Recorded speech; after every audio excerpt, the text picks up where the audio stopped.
a second. All right, we are a couple minutes out, and it's a little light so far today, so we may not go a full 2 hours. We'll see what's going on. Yeah, Who's Your Daddy is G. Scott Klein. That's an old friend of mine. So we'll chat with him in just a second. I didn't recognize him. It's been so long since we've seen each other. Good morning. Good morning. All right, so it is 10 o'clock. So let's go ahead and get started. This is, by the way, everybody on the call, you come in muted. So if you want to unmute yourself, that's fine. Just keep your background noise to a minimum.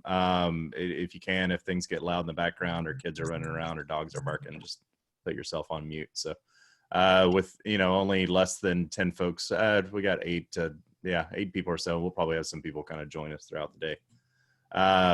Just keep it at a reasonable volume. If you've got a project going on in the background, like you are media blasting a car, put it on mute, and we'll go from there. So I'm Leif Hurst. I'm the director of marketing, kind of one of the resident car guys here at CoVerica, and here with Josh Jones. Josh. Morning, everybody. Good morning. There you go. You got your Porsche hat on. Yeah, I'm rocking the Porsche cap. Of course you are. I got the Corona haircut, so. So the wife actually did a really good job. I actually got a pretty good fade, but I've got like some pretty extreme bedhead, so we're just gonna rock a hat. Oh, that's funny. Yeah, my mom owns a hair salon, and it was like a big debate on whether she could even cut my hair. Because if they get caught cutting hair, it's a $2,500 fine from the state, and which I think I just outed her in a public forum.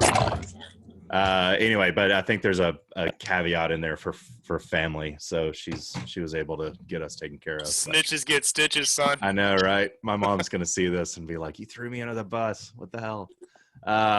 Anyway, but yeah, so we got some people coming on throughout the day. So I see something kind of interesting. So let's hop over to Damon. What's going on, Damon? Hey, how's it going? Doing well. Tell us what you got behind you, man. I got a let's see here. How do I flip this around? I got a 78 Trans Am. See if I can get a better view here. Yeah, flip there you go. There go landscape. There you go. Very cool. A non-T-top car. Yeah, it's all original paint. My uncle bought it in '78, and my dad bought it from him in '96, and so it's untouched. It doesn't have the bird delete, and then when you get the bird delete, you get the metal emblems on the side.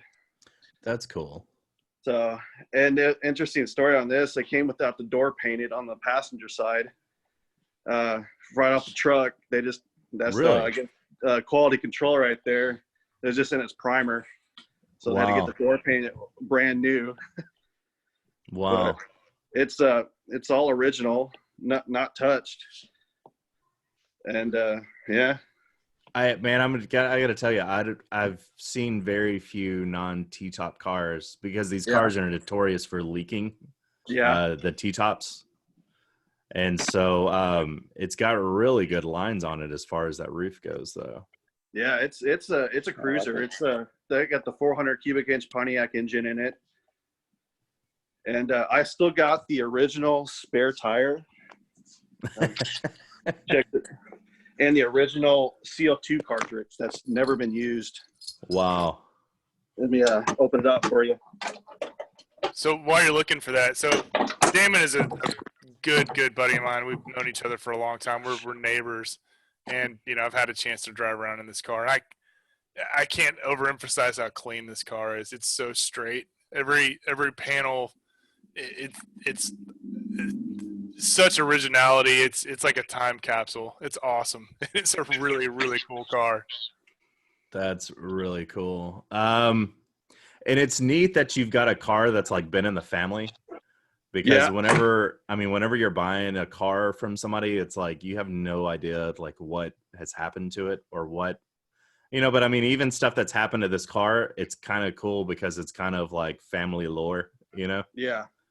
Um, It was in one little ding at the fender when my uncle's daughter or my cousin kind of got in a fender bender, but that's the only thing. I mean, it's other than that, we just over time it leaks a little bit of oil, a little bit of radiator fluid. yeah. So But, did you guys get to take this car to prom in high school? yeah, this was my high school car. When this was my first car I drove. Me and my brother, I have a twin brother, and we drove it to high school for our first car for like 5 years. Wow. How many miles are on it? 142,000. Going strong. Yeah. It's really straight. I mean, it looks really, really clean, and I'm still just blown away at not seeing it, because this year, like, so many people have got like smoky cars, Yeah. and it kind of a funny side story. My mom and dad got married. My brother was 3 at the time. My mom and dad got married and then had me 3 years later. But my parents bought a gold smoky car, Oh yeah. and bought a 78. And my brother just tells these stories about being in the back seat and my dad just like lighting up the tires down the street in it. And then they found out they were pregnant with me and they had to sell it. And Wow. so like I've always had in the back of my head of like, gosh, like it would be so cool to run across one and like restore it with my dad or whatever. And then values have just skyrocketed on them. Yeah, this when people say, "Hey, you got a Smokey the Bandit car?" I kind of cringe at that. I'm like, no, it's not. It's like everyone's got a black and gold one. Yeah. That's what's cool about this. They turn it into a Bandit car, and you don't see very many ones that look like this that are not modified to look like Bandit cars. And I like them. I think they look cool. But when you see something that looks different, I like it a little bit better. Yeah, I know. I mean, I was on Bring a Trailer last week looking at them, because it's just like and that was the deal. Is like I feel 5 years ago, they were going for like 10 to 12, and now I'm seeing them for like 25 to 30 to 40 to. I mean, they're all over the place now. Yeah. So it was like my dream car when I was growing up. I didn't even know my uncle had one until my dad was like, "Hey, we're needing a third car," and he had been having for sale, and he went and bought it, and I was like, "Oh, I've always wanted one," and it was just he sold this and got a Impala, but to us, but it's a cruiser. I mean, 220 horsepower. I mean, a lot of smog control. This was the last year of the big block cars. That's why he bought it, and then the smog control pretty much just destroyed any kind of power. But was that 79 or is that 80? That was 78. 78. Oh, wow. Yeah. Okay. I mean, it's not fast by any means. No. It's just for the time. It was. I mean, the government regulations, the hood scoop is not even functional. It's a lot of people cut those open, and we never touched it. So. My dad, back at this point in the late 70s, early 80s, quick story. My dad's he's a longtime paint and body guy. He works for Park Place and runs the body shop over at Body Works and does all the crazy McLarens and Rolls Royce and stuff. But he started off with Evans Pontiac and was a painter. And he used to have a minimum hourly rate that they would charge to put that. He called it the Thunder Chicken, the giant bird on the hood. Yeah. I think they had charge a minimum shop rate of 3 labor hours to get that sticker on there. Oh. Well, I heard like that decal is why paint on these cars goes so fast. They just destroy the paint. So that's one of the reason the paint's so good on this car, because it's never had those big decals on it. Yeah. No, that's really cool. And interior's what, like a navy, like a blue? Yeah, like a blue. Blue, like a light. I don't know what you call this. Blue. Well, that's what's always interesting about cars of kind of like this era was like color palette choices they had. I mean, like this looks classy. Man, there's a couple of choices they had out there. I was just like, I don't know how that's gonna age. Like a bright red. So, yeah. So that's really cool, man. What's the? Let me ask you this: have you had to buy parts or anything for it? I mean, are stuff like pretty readily available? Yeah, they have. You can buy. I think I'm not sure what the. There's a catalog out there that you can buy a whole bunch of car parts like this. Year One, I think, is what it's called. I think the only thing we've really bought, this seat over here ripped, and we had it recovered, and we happened to find the last same fabric on a shelf that they made original to these cars. Yeah, so like new old stock. This was like the last roll we found. Oh my gosh. And they happened to cover, so it matches perfect. And we've re-dyed these back consoles. You know, right here. Really? They faded with the sun, so we re-dyed them back to the same color. Are they plastic? Yeah, they're plastic. Yep. Huh. Yeah, I've seen that done. But man, it looks really good. This was new. This cracked, you know, but other than that, just kind of like the stuff that normally cracks is replaced. But other than that, it's all original. Well, I mean, that's the thing is like, it's rare to see one that's not been messed with, you know, like, I mean, it's slick, man. I can't wait to see it in person. I can open up the hood real quick. Yeah, absolutely. Give me 1 second.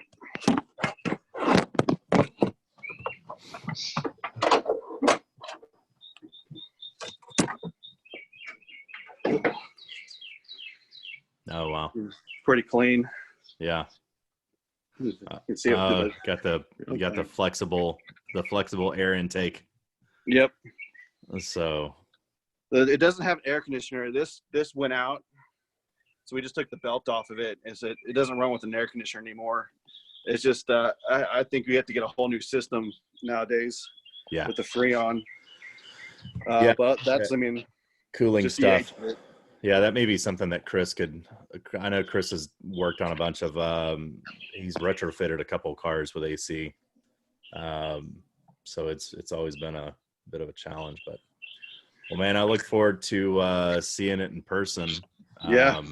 I was talking to Josh a while ago. I think we're getting to the point where this is getting close to being over. You know, or I don't know if it's being over, or if it's, you know, we're sticking the landing. And so we're talking about, you know, maybe going ahead and committing to a date of May to have everybody on site. And it's like, you know, if we make it, cool. If not, that's cool too. We'll push it and maybe just do something kind of low key.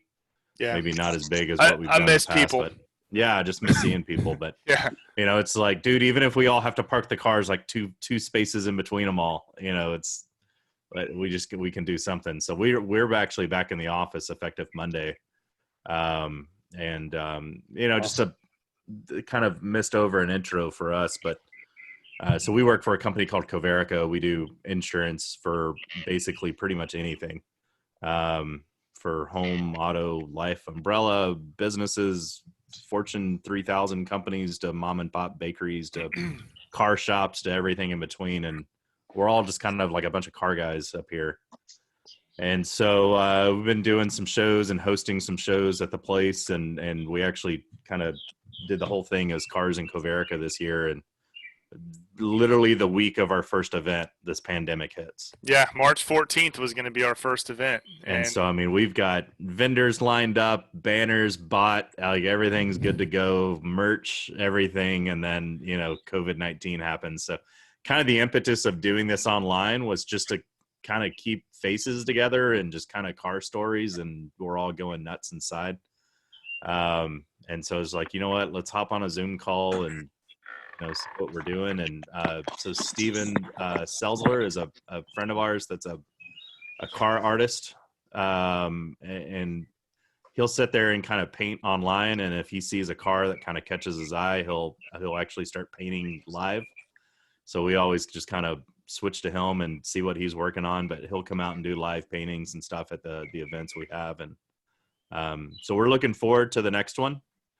But you know, with that said, if there's anything we can do for you guys from an insurance standpoint, you know, just know you got a friend in the business with Josh and myself. And, you know, we just kind of flip to people and see what they got that's interesting. So this is a face I haven't seen in a long time.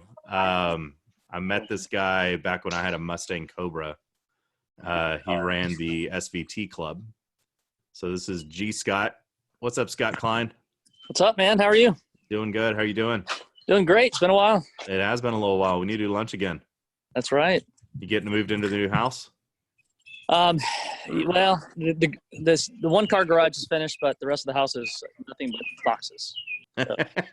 It's probably a decent time to move in since It's kind of about, one of those things. What's you don't see what's on the inside, you only see what's on the outside, which is always a good sign. Yeah, there you go. Well, I see a lift in the garage, so that's a good sign. Yeah, exactly. Yeah. So Leaf and I know each other from a while back, but he and I share a kindred spirit. This is my daily driver, which is a CTSV 2016. Yeah. Sorry for the construction in the back. We still got one more house to go. Oh, don't worry about it, man. But when we bought this house, we had kind of three criteria. We wanted to be on the lake. We wanted a master bedroom downstairs. And I wanted a 4-car garage. Guess who lost? I did not get a 4-car garage, but the consolation prize is that my wife let me, I think you can, let's see if I can spin that around. Here we go. My wife let me put in a lift in our 1-car garage. Cool, Celine. Yeah, Very so I've cool. got a 1998 Celine Cobra. It's one of 14 that were made back in that year. It was the last year of the SN95 body style. I'm the second owner. I bought it in North Carolina, and I've had it since 1999. I keep thinking that I'm going to sell it and do something else with that money, but my son reminds me that his sister gets all the diamonds and he only gets the car, so I got to keep the car. What is the tell us what's all done to it. Like what does Celine do to it, and what did you do to it? Yeah, so Celine basically normally takes the Mustang GT and converts it into more of they've got several different options. They got a 351 where they change the complete engine out. They add a root style blower to the GT, but most of it is cosmetic, the Celine packaging, racecraft suspension. This particular one was the SVT Cobra, so Celine did not touch the actual engine, so it's got the 4.6 liter. This particular one has got a 2-point roll bar inside. Once I got it, and this was back actually when Leaf and I were running around and everybody was, pro nitrous. I was just about to put a nitrous kit on and a rod bearing through. So fortunately it was still under warranty. Ford replaced the engine. I dumped the nitrous kit, but after the warranty rolled out, I put in a Vortex supercharger on it. Very cool. See if I can get up here or not. I've got lift envy right now. One of my best friends in high school, his dad bought a yellow Cobra, probably around the same year. I think it was maybe a 98, and put a Vortex S trim supercharger on it, and night and day difference in performance. So I don't know if you can see, there's the. Oh yeah. Very clean. Yeah, and it's weird because they to see the intake. So I had a 99 Cobra, and that's how I met G Scott. Is I was a college kid with a Cobra. I lived. My roommate had a Cobra in college, so we'd go to the SVT clubs. And back then, you got to think this was 2000, 2001. Yes. So everybody's running around with Mustang Cobras, SVT Lightnings. People are just kind of starting to break that 450, 500 horsepower range in cars. But my 99 had it was the famous intake horsepower fiasco with Ford. Oh they yeah. said the car came with 320 and it dynoed, and it's like there's no way it's 320. So they had to do a massive recall on them. So it's funny when you pop the hood, I'm like, that's not the intake I'm used to seeing, because that was the one that they put in the previous gen. Right. Is this a 4.6 liter or a 5.0? So This one's a 4.6 liter. yeah, so the 95, 96 cars were 5.0s, weren't they? Yes. Yeah. Yeah. Still, man, it's super clean. It looks exactly like it did. Hey, So, I've yeah, got a question on your cool. lift. Did you put in some kind of positive stop kind of thing to keep the smashing your car into the roof? Yeah, so a couple of things. One, what I had done is I took out the center line because of the roof and put in a side mount LiftMaster. So it raises the garage. And what they actually did, if I can show you, is they put in a high lift, basically rerouted. All of this is custom work that's basically gets me within about, oh my God, 1.5 inches of the roof. Yeah.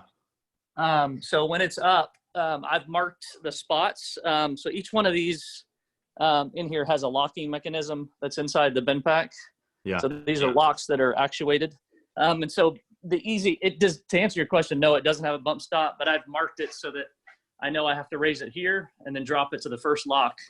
And that gives me about 1 inch on the roof. And I still have about 63 inches to park underneath, which going under that will more than likely be the 64.5, 65 Mustang that I've restored. Oh, gotcha. Just don't have it here today. It's being stored in another facility. Gotcha. But that's very cool. Oh, you still there? Or we lose you? He's too far from his router. I know. There he is. There he is. Oh, sorry about that. Too That's far right. away from the Wi-Fi. Yeah, I know. We've had that with a couple of folks. On the Mustang, because then I got some questions on the CTSV. On the Mustang, have you had much issues or problems or anything with it, other than the motor blowing up, throwing a rod? It's kind of funny. It starts up every single time.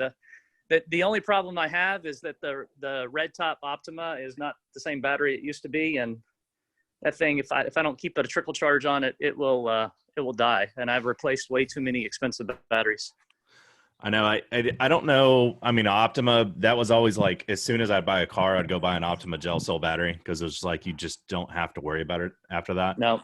And then something has changed with that company in the last 6 or 7 years, because it's just been issue after issue with them. They just don't last the way they used to. A couple of folks that at the various parts stores, or Ford, they just don't. They're not the same that they used to be. Actually, the best battery that they said is the Interstate battery. I just can't see putting a green battery in the middle of my car. I mean, call me conceited, but I like the red top that blends in with the car inside. Yeah. But when the engine was pulled, I actually did put in shorty headers. It's got an off-road exhaust, and I retained the Borla exhaust that comes with the package that Celine has in it. Oh, very cool. So that with some subframe connectors and aluminum drive shaft loop. It's done. Is the only thing I could do is beef up the rear end. Yeah. But I haven't track dayed my car since I've had kids, and that was a long time ago. Yep. Probably the last time you and I got together. Yeah. Well, hey man, on the CTSV, you and I were kind of going back and forth because we have a mutual friend that's actually Josh's cousin, or Josh's brother-in-law. I'm sorry. Brother-in-law. And he also works at CoVerica, but he had a black one and he has since sold it. But how's it been treating you? I got a finger on your camera, by the way. There we go. It is probably one of the best cars. I love a sports sedan. I've been through several trying to get to that sporty feel, and still, I've got to take clients out. Leaf and I are in the same business. I just in a different company, and I had the Infiniti M45. I had the M56S Infiniti. I've had the Acura. I just couldn't find anything that just really excited me. Mm-hmm. And I started looking at these, and when I saw the price tag, my heart dropped, because there was no way in the world that I could get that expensive of a car past my wife. Yeah. So I found this one in Memphis, Tennessee. Had about 15,000 miles on it. I made him an offer, and my lease guy laughed at me and said, sure, whatever. If you can, go ahead. And I called him back 10 minutes later, and he said they took it. So I flew out, drove it back from Memphis, Tennessee. But 2016, it's got the carbon fiber package. I don't know if I'll be able to. Yeah, no. I don't want you to get too far out, because it'll start goofing up on you. But basically, it's the Z06 motor. Carbon fiber. Yeah, Z06 motor, 640 horsepower. They are wickedly fast, and take to mods really, really well. If you want to make it 1,000 horsepower client car, we'd love to see that. There. So Sorry, let me get right in the right spot. yeah, no, it's Yeah, awesome, and man. these cars have this has the magnetic ride control. Is that right? Yeah, yeah. So they are pretty wild. Just a really good cruiser. And the handle really, really tight. You wouldn't expect that for such a big car. Yeah, if No, Dustin and you was can. on, we'd bring up his curb, but just watch the back end; they can get slippery. Well, Yeah. when you're trying to Tokyo drift through your new residential neighborhood, just be careful. Re- Leave the traction Exactly. control on. No, I don't. I don't play in my backyard. I learned that a long time ago. Don't ever do anything in your backyard. You never know who's watching. But yes, my favorite spot is coming off of the North Dallas Tollway onto 121, right on that overpass. Although it's Oh up yeah, in the air, it's a pretty tight corner, especially when it merges from the southbound Dallas North Tollway, and then you just floor it, and you've got a nice little stretch to get onto 121. It's pretty fun. very cool. Well, man, I appreciate you jumping on. Yeah, We do definitely. I this every appreciate you other guys. week. Yeah, we do this every other week, and then we're looking at getting events back at the space. And so, please come out and take a look at it. G Scott does medical insurance for like big companies and groups and stuff like that. And so, it's all one big happy family, man. I appreciate it. Definitely. Thanks Appreciate it. for Thanks for jumping on, inviting me. Scott. Yeah, definitely. All right, man. Thanks so much. Hey, All right. Leaf. I Let's think flip we over got to- we got Cody waiting. I think he's got a McLaren he wants to present. Absolutely. You ready, Cody? Let's see. Let's see. I've spotlighted his video. Sure. Down here in Houston, in Midtown. Oh yeah. Can you- Hey, good morning, Cody. Thanks for jumping on. Yeah, for sure. Yeah, so I'm down here in Midtown. It's about 70 degrees and nice outside, so it's kind of a perfect day. Today I'll be kind of going through and sharing my my 600, my camera. Oh This is my wow. 600. And my dad. This is a 2020. So I picked this up in December. What did you come from before this? I had a 570S before this, and then I had Okay. a Huracan before that. Oh Yeah. wow. Okay.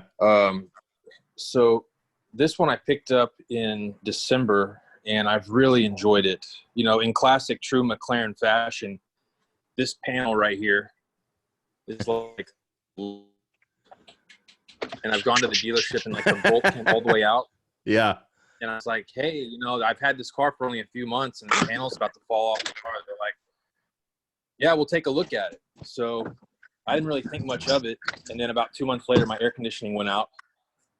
So, no. classic McLaren. So I took it in. They fixed it for free, obviously under warranty, but they didn't fix this panel. Oh my God. I still have this loose panel right here. And I called them. I said, man, y'all didn't fix the panel. What if it falls off on the road? They're like, well, then you got to buy another one. I was like, great. What? This is wonderful. So now it's just part of it, man. So this is the That's part of McLaren it, dude. ownership experience. Yeah. Well, dude, I mean, the ownership experience, everything's been under warranty. On my Yeah. 570S, the exhaust comes out right here, whereas on this car, it's here on the top. Yeah. Dragon butt exhaust.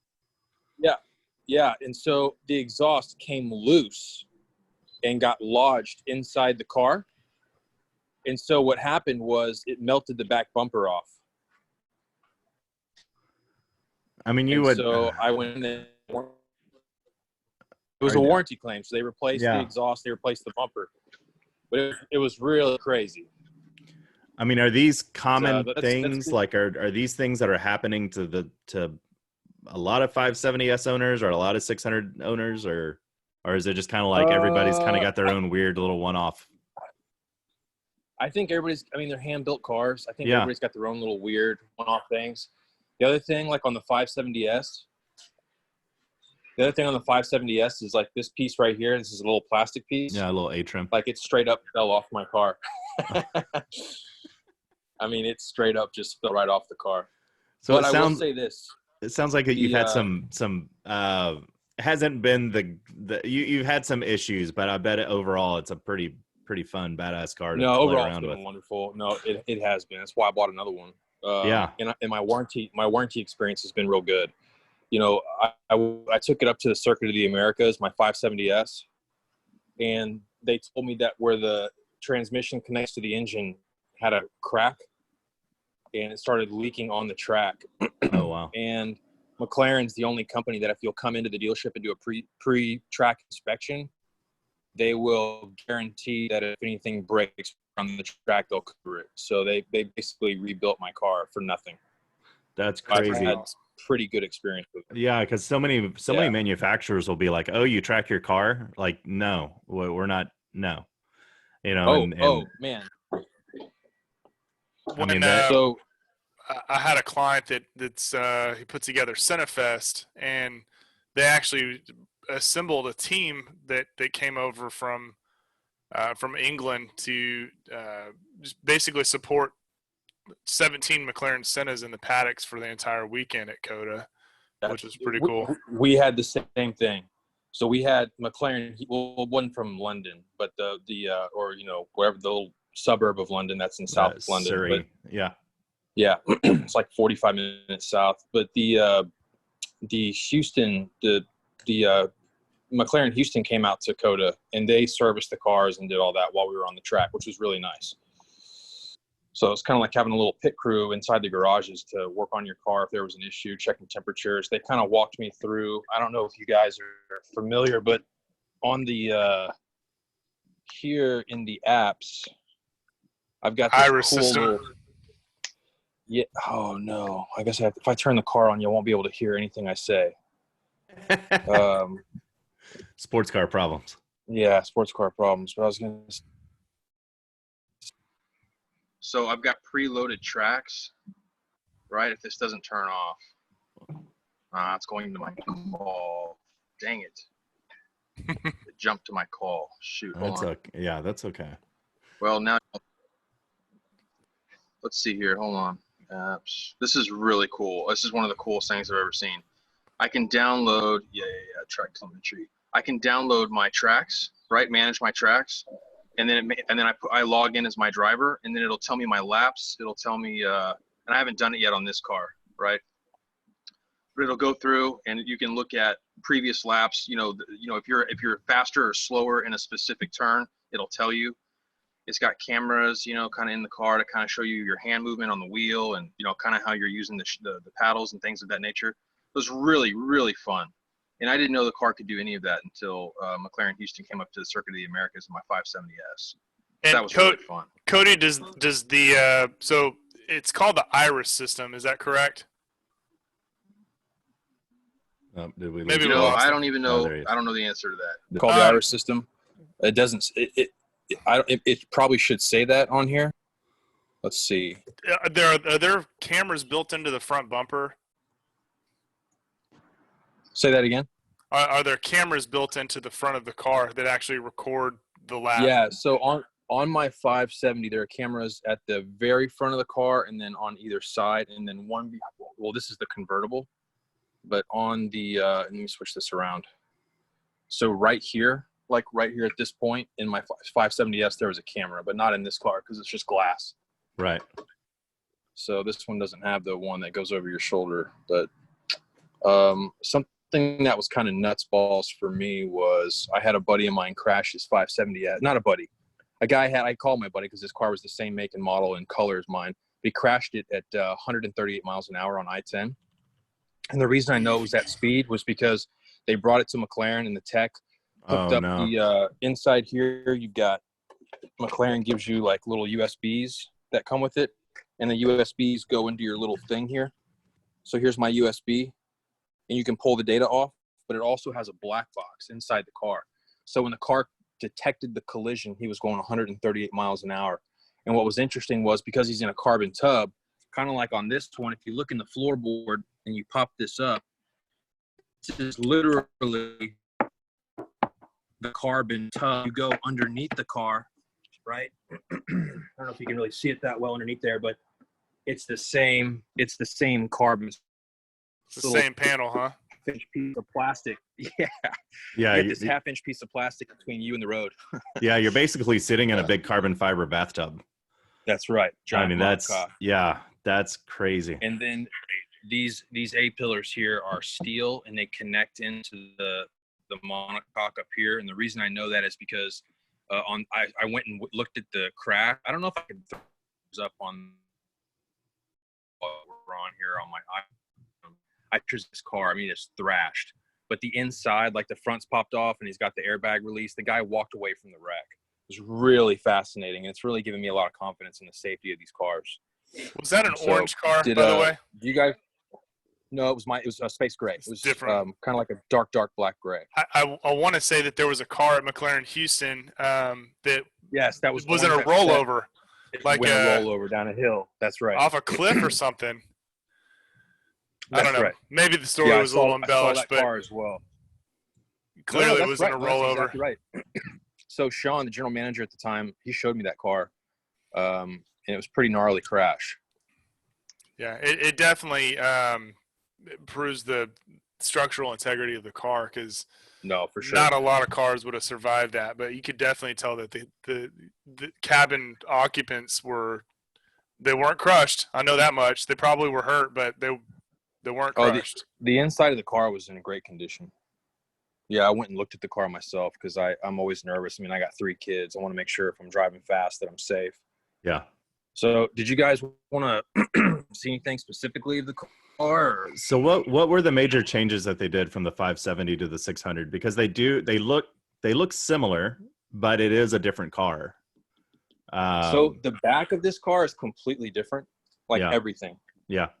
I mean, I just assume they say LT on any model, and it means long tail. Yeah, it is long tail. It's exactly right. God, look at the soot on my hand from the tires. It's a driver. This is just like a random. Yeah. Well, I've already put like 2,000 miles in this car. A couple. So the 570S had a similar back profile on the bottom. Here, we're getting some audio obviously issues. The same, but this. Oh, are we? Yeah. Can you hear me now? If you get further away from your Wi-Fi, it gets kind of sketch. Well, maybe I can jump off the Wi-Fi to myself because I'm in downtown. Yeah, and if we lose you, I'll switch to somebody, and then we'll come back to somebody else if you want to hop on your cell. It's up to you. Okay. No, it's all good. It's all good. All I was going to say on the differences was I've got this fin back here, and it's got this material rough, and it's got like soot on it from the exhaust. Yeah, it's like this black soot. I got to clean it all the time. That's such an unusual design. I mean, the one that it's similar to a Senna, as far as like the exit exhaust, and the wing on a Senna is just so far away. So I was always kind of curious, like how much exhaust gas is going over that wing, and is it going to cause any damage, or suet, it's wipe it off. But yeah, I think this is like some kind of material that obviously is heat resistant. I'm not really sure. It's very different than this, like either plastic or aluminum they've got here. Yeah. So I'll tell you something else that was hilarious. I was at the bar, man, probably like a month or 2 ago, and it was like at night. It was probably like 9 o'clock. I was leaving the bar, and I'm closing the top, right? So the top, opens up, and then it starts coming out, and it's a hard top. And it's about halfway through its mechanical operation, and then I get a phone call. And so I take the call in the car. I'm just sitting in the parking lot, and then when the phone call's over, I go to hit the little button again to finish closing the operation, and it froze. So McLaren had to come pick the car up. It's just like little quirks of like, we never thought someone would have ever taken a phone call in the middle of. But then the next morning, all of a sudden the car worked. I got out there, I jumped in the car, started it up, and the thing went down as it was supposed to, and everything started working again. So it's just really odd. Just have to hold down the power button for 10 seconds or unplug it. There you go. Well, they were telling me at McLaren, you got to get away. They said that these Rolls-Royce and Bentley have the same problem. As long as the key is close, the car is pinging to the key. And so the key has to be a certain amount of feet away for the car to go into sleep mode.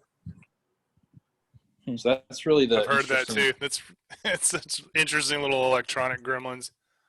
Yeah, it is. But I'll tell you this, man, especially from the Huracan, the brakes on this car are nasty. I mean, I've got 4 disc brakes, carbon fiber, or carbon ceramic, I should say. These things, they're about as big as the wheel itself. I mean, you've basically got enough space to put your hand in between. Yeah, that is a platter of a brake rotor. Yeah, I mean, that is not kidding around. And it's the same on the back, and I've got bigger wheels here on the back. Oh wow. Yeah, so I've got 4 of these bad boys, and then the little black one, right? Because this car doesn't have a park function. I'm sure y'all are familiar with the center console of these cars if you watch Doug DeMuro or anyone else. Oh yeah. As soon as you turn the car off, it automatically just puts the e-brake on and it's done. It doesn't have a park function, which is kind of nice because I'll tell you this: when I'm sitting at a light, I don't have to hold my foot on the brake. The car won't creep at all. It just sits there. It only moves when you actually apply pressure to the gas pedal. That's awesome until you go jump in a different car.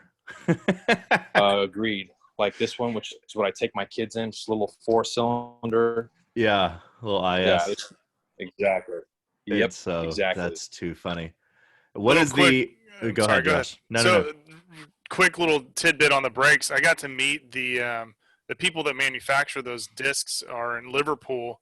Yeah. For a company called Surface Transforms, and one of my clients also has a BAC mono that we had on here a couple weeks ago, and they use the same disc on your car on that BAC mono and the Senna. It's all just different size specifications. But yeah, they're amazing. Really? It's a crazy, really, really aggressive setup on those brakes. I think the Aston Martin Vulcan, they supply the same brakes as well.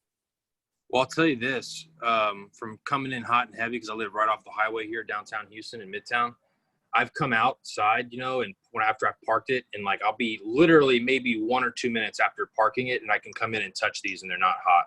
Oh, like wow. They're warm. They're warm, but they're not like. I mean, if you guys have ever been it's on not track, like a steel. Yeah, it's not like a brake. steel brake. Yeah, and so obviously the danger is when I'm on the track and it's wet outside.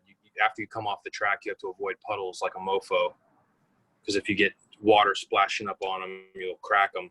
But is there still a thing on ceramic brakes to where there's the pad gets stuck onto the brake? Like, is there I know the first gen of carbon ceramics, there was an issue to where like you could almost like flat spot the brake pad to the rotor.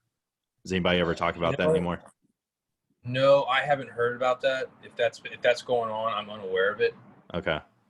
I've sure as hell had my fair share of issues with these cars. But I have not had that issue, thank God. Yeah, no, and it may be something that they've worked out. I gotta be honest, man. I'm just excited to see a 35 profile tire on a back tire of a sports car. Yeah, that's some meat back there. I've got a 25 profile on the back of my Corvette, and it's like, well, no wonder I can't hook up. There's no. Yeah, these are soft. These Trofeo R's. These are the Trofeo R's from Pirelli. And if you're in cold weather, you might as well be sliding on ice. Yeah. It's kind of dangerous, man. But when it's nice and warm outside and the tires are warmed up, they hook. Oh man, I'll be, when you're making those nice long curved interchanges, from one highway to another highway. People are taking them at high speed. They think they are at 80, and I'm doing it at 110, and they're just amazed that I'm amazed that the thing doesn't slide off the damn road. It's a lot of fun. Do you the car scene in Houston is just of legend. Do you go out to their events much, like Cars and Coffee out there or anything else? Or so yeah, Cars and Coffee, Velocita, all those programs are put on by one group called Scuderia. Okay. And I know, Josh, you're familiar with Scuderia, correct? Yeah, that's a client of ours. Yeah, exactly. So the guy that runs Scuderia is a really good friend of mine. He and I actually have a company that we run together. He actually just sold his 600. He had a 600 as well. He had the 2019 Coupe. And then this obviously is the Spider. But Yeah, I mean, the car community in Houston is just huge. It's massive. And you've also got, I don't know. I mean, the city of Houston, I think, is like 6.5 million, greater metro. Mm-hmm. And I mean, when you start counting all the people that live here that are undocumented, it's probably closer to 8. So, I mean, it's just a massive place with, a lot of oil and money. That's all I'm going to say. Yeah, it is. We need to get down there. We need to do a road trip down there and do a meetup down in Well, the, I think, the Houston one. you guys communicate with me, and I'll make sure that, we line it up with a really fun event. I mean, absolutely. My partner puts on Lamborghini Festival, Porsche Festival. All those festivals are put on by the Scuderia Group. So, and I talk to him nearly daily. So, he and I are. Sounds like a company road trip, man. Yeah. We need to go ahead and get the company credit card lined up and just make that happen. All right. I'll shoot the whole event. There we I'll go. tell you this. The Very one cool. thing that I've been really happy about with this car is how much space I have. For any of you guys that have gone on a grand tour, like a long drive, It's a front. this thing has got a ton of space. That's deep. Yeah, Wow. it's real deep. I mean, goes up. Yeah, I up saw to- a video. I saw a video where a guy stuck his friend in the front and drove around on it. And I was like, please don't. Yeah. As an insurance agent, please don't do that. Please don't do that. Yeah. Well, on the Huracan, I had just enough on all 4 sides to put a 32-pack case of Miller Lite in there. Where this one I can put an entire You thing put a of keg in groceries, there, which man. is kind of, exactly. One of these back here. There you Pony go. keg. Exactly. There you go. Perfect. Well, man, I appreciate you bringing it on, and they're great cars. Josh insures a boatload of them. I mean, for clients, because I know, and Joshua, what are you seeing? What are you seeing as far as what people are coming from to McLaren, and if they're jumping out of a McLaren, what are they jumping in? What are they jumping into? I see a lot of like GT3 guys going from Porsche to McLaren, especially. So, quite candidly, I think there's some really attractive financing going on with McLaren.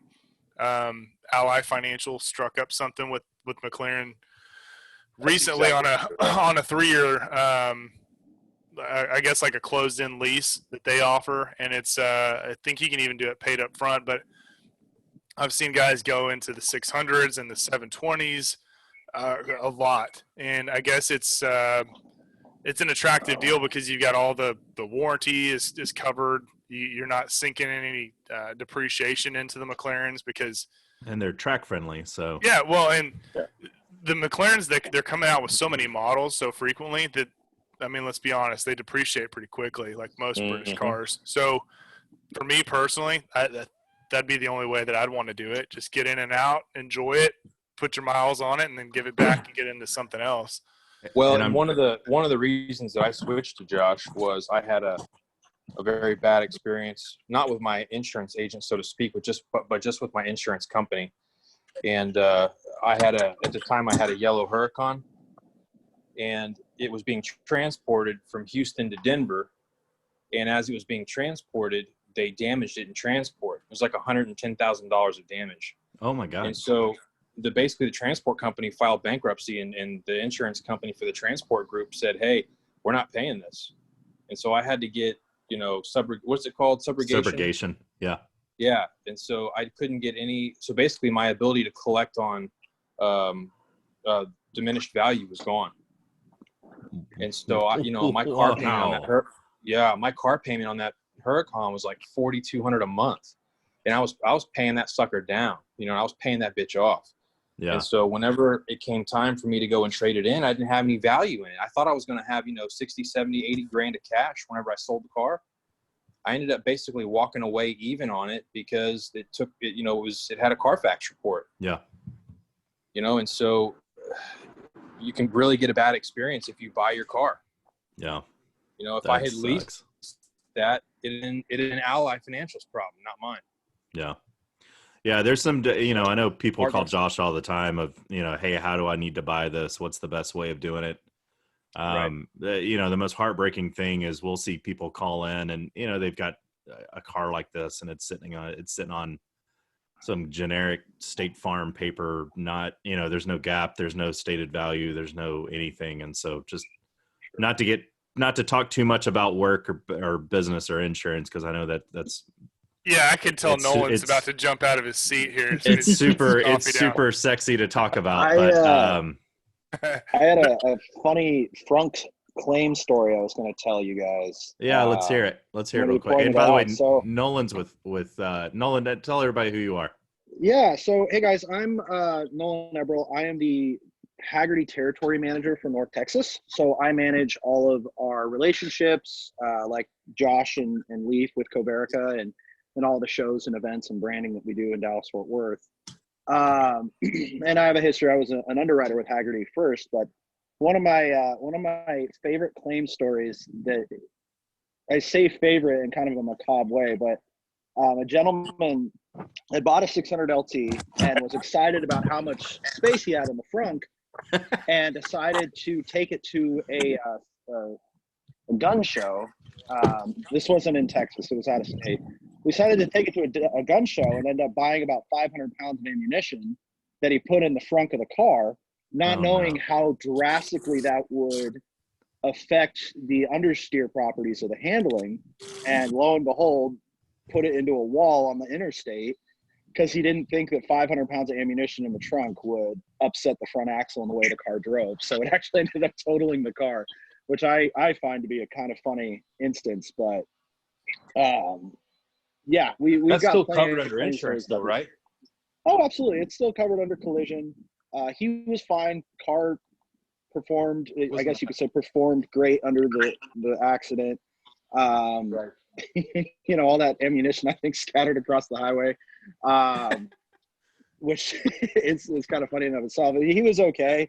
It was all totaled. It was a total loss and it was all covered. But yeah, he didn't think that putting 500 pounds on the front axle would affect the way the car drove.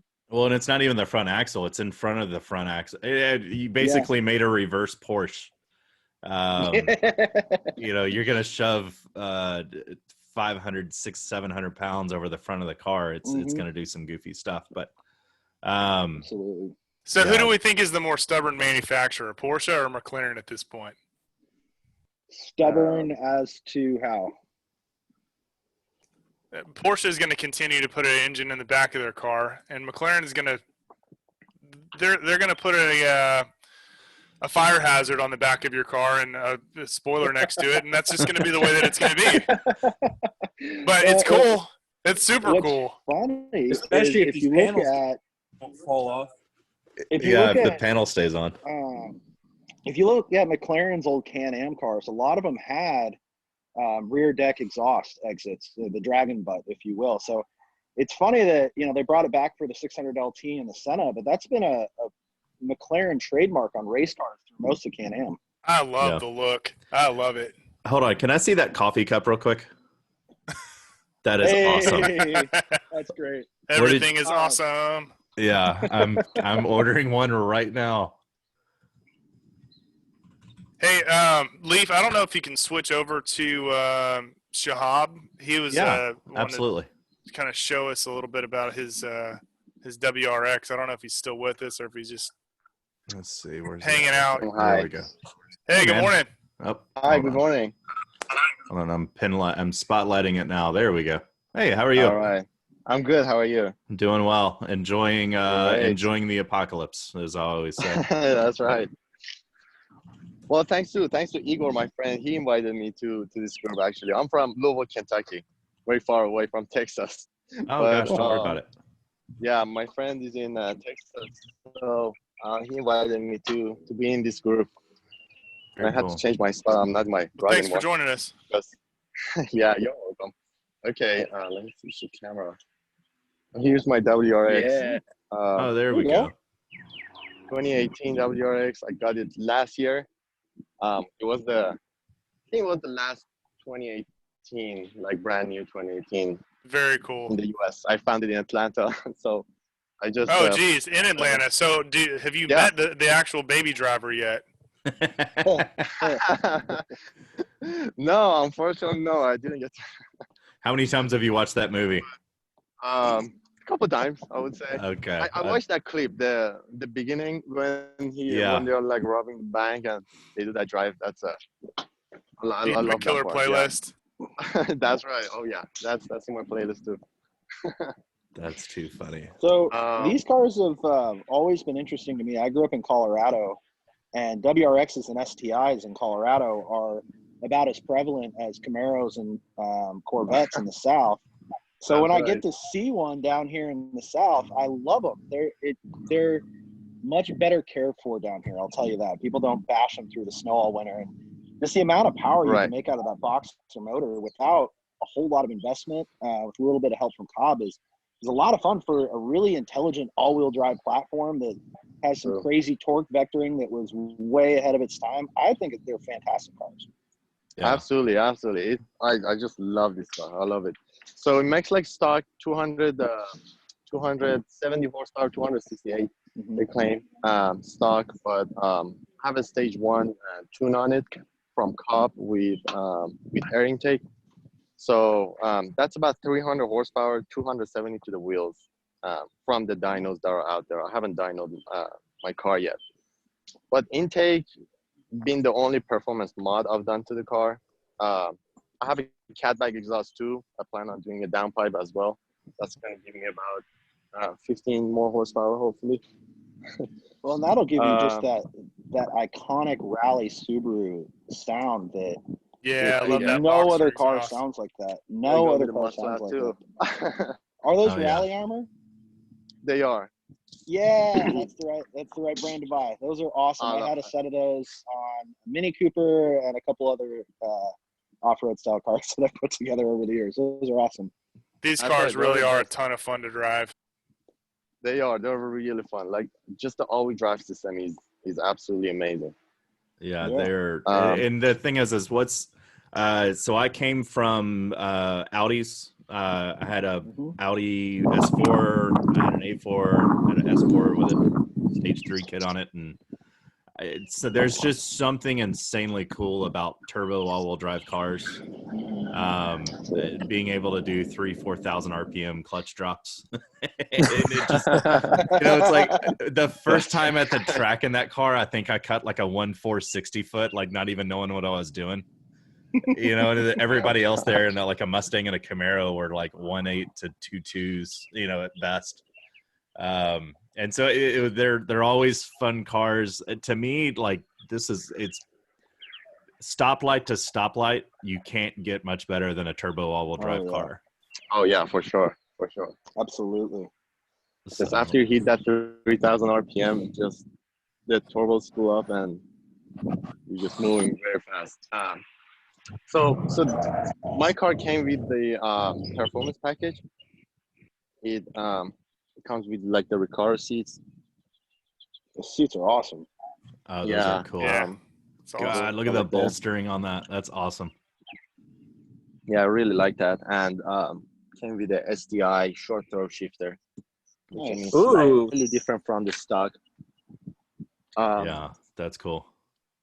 That's a great little car. That's a really well optioned WRX. That's awesome. Right. So you said you found it out of Atlanta?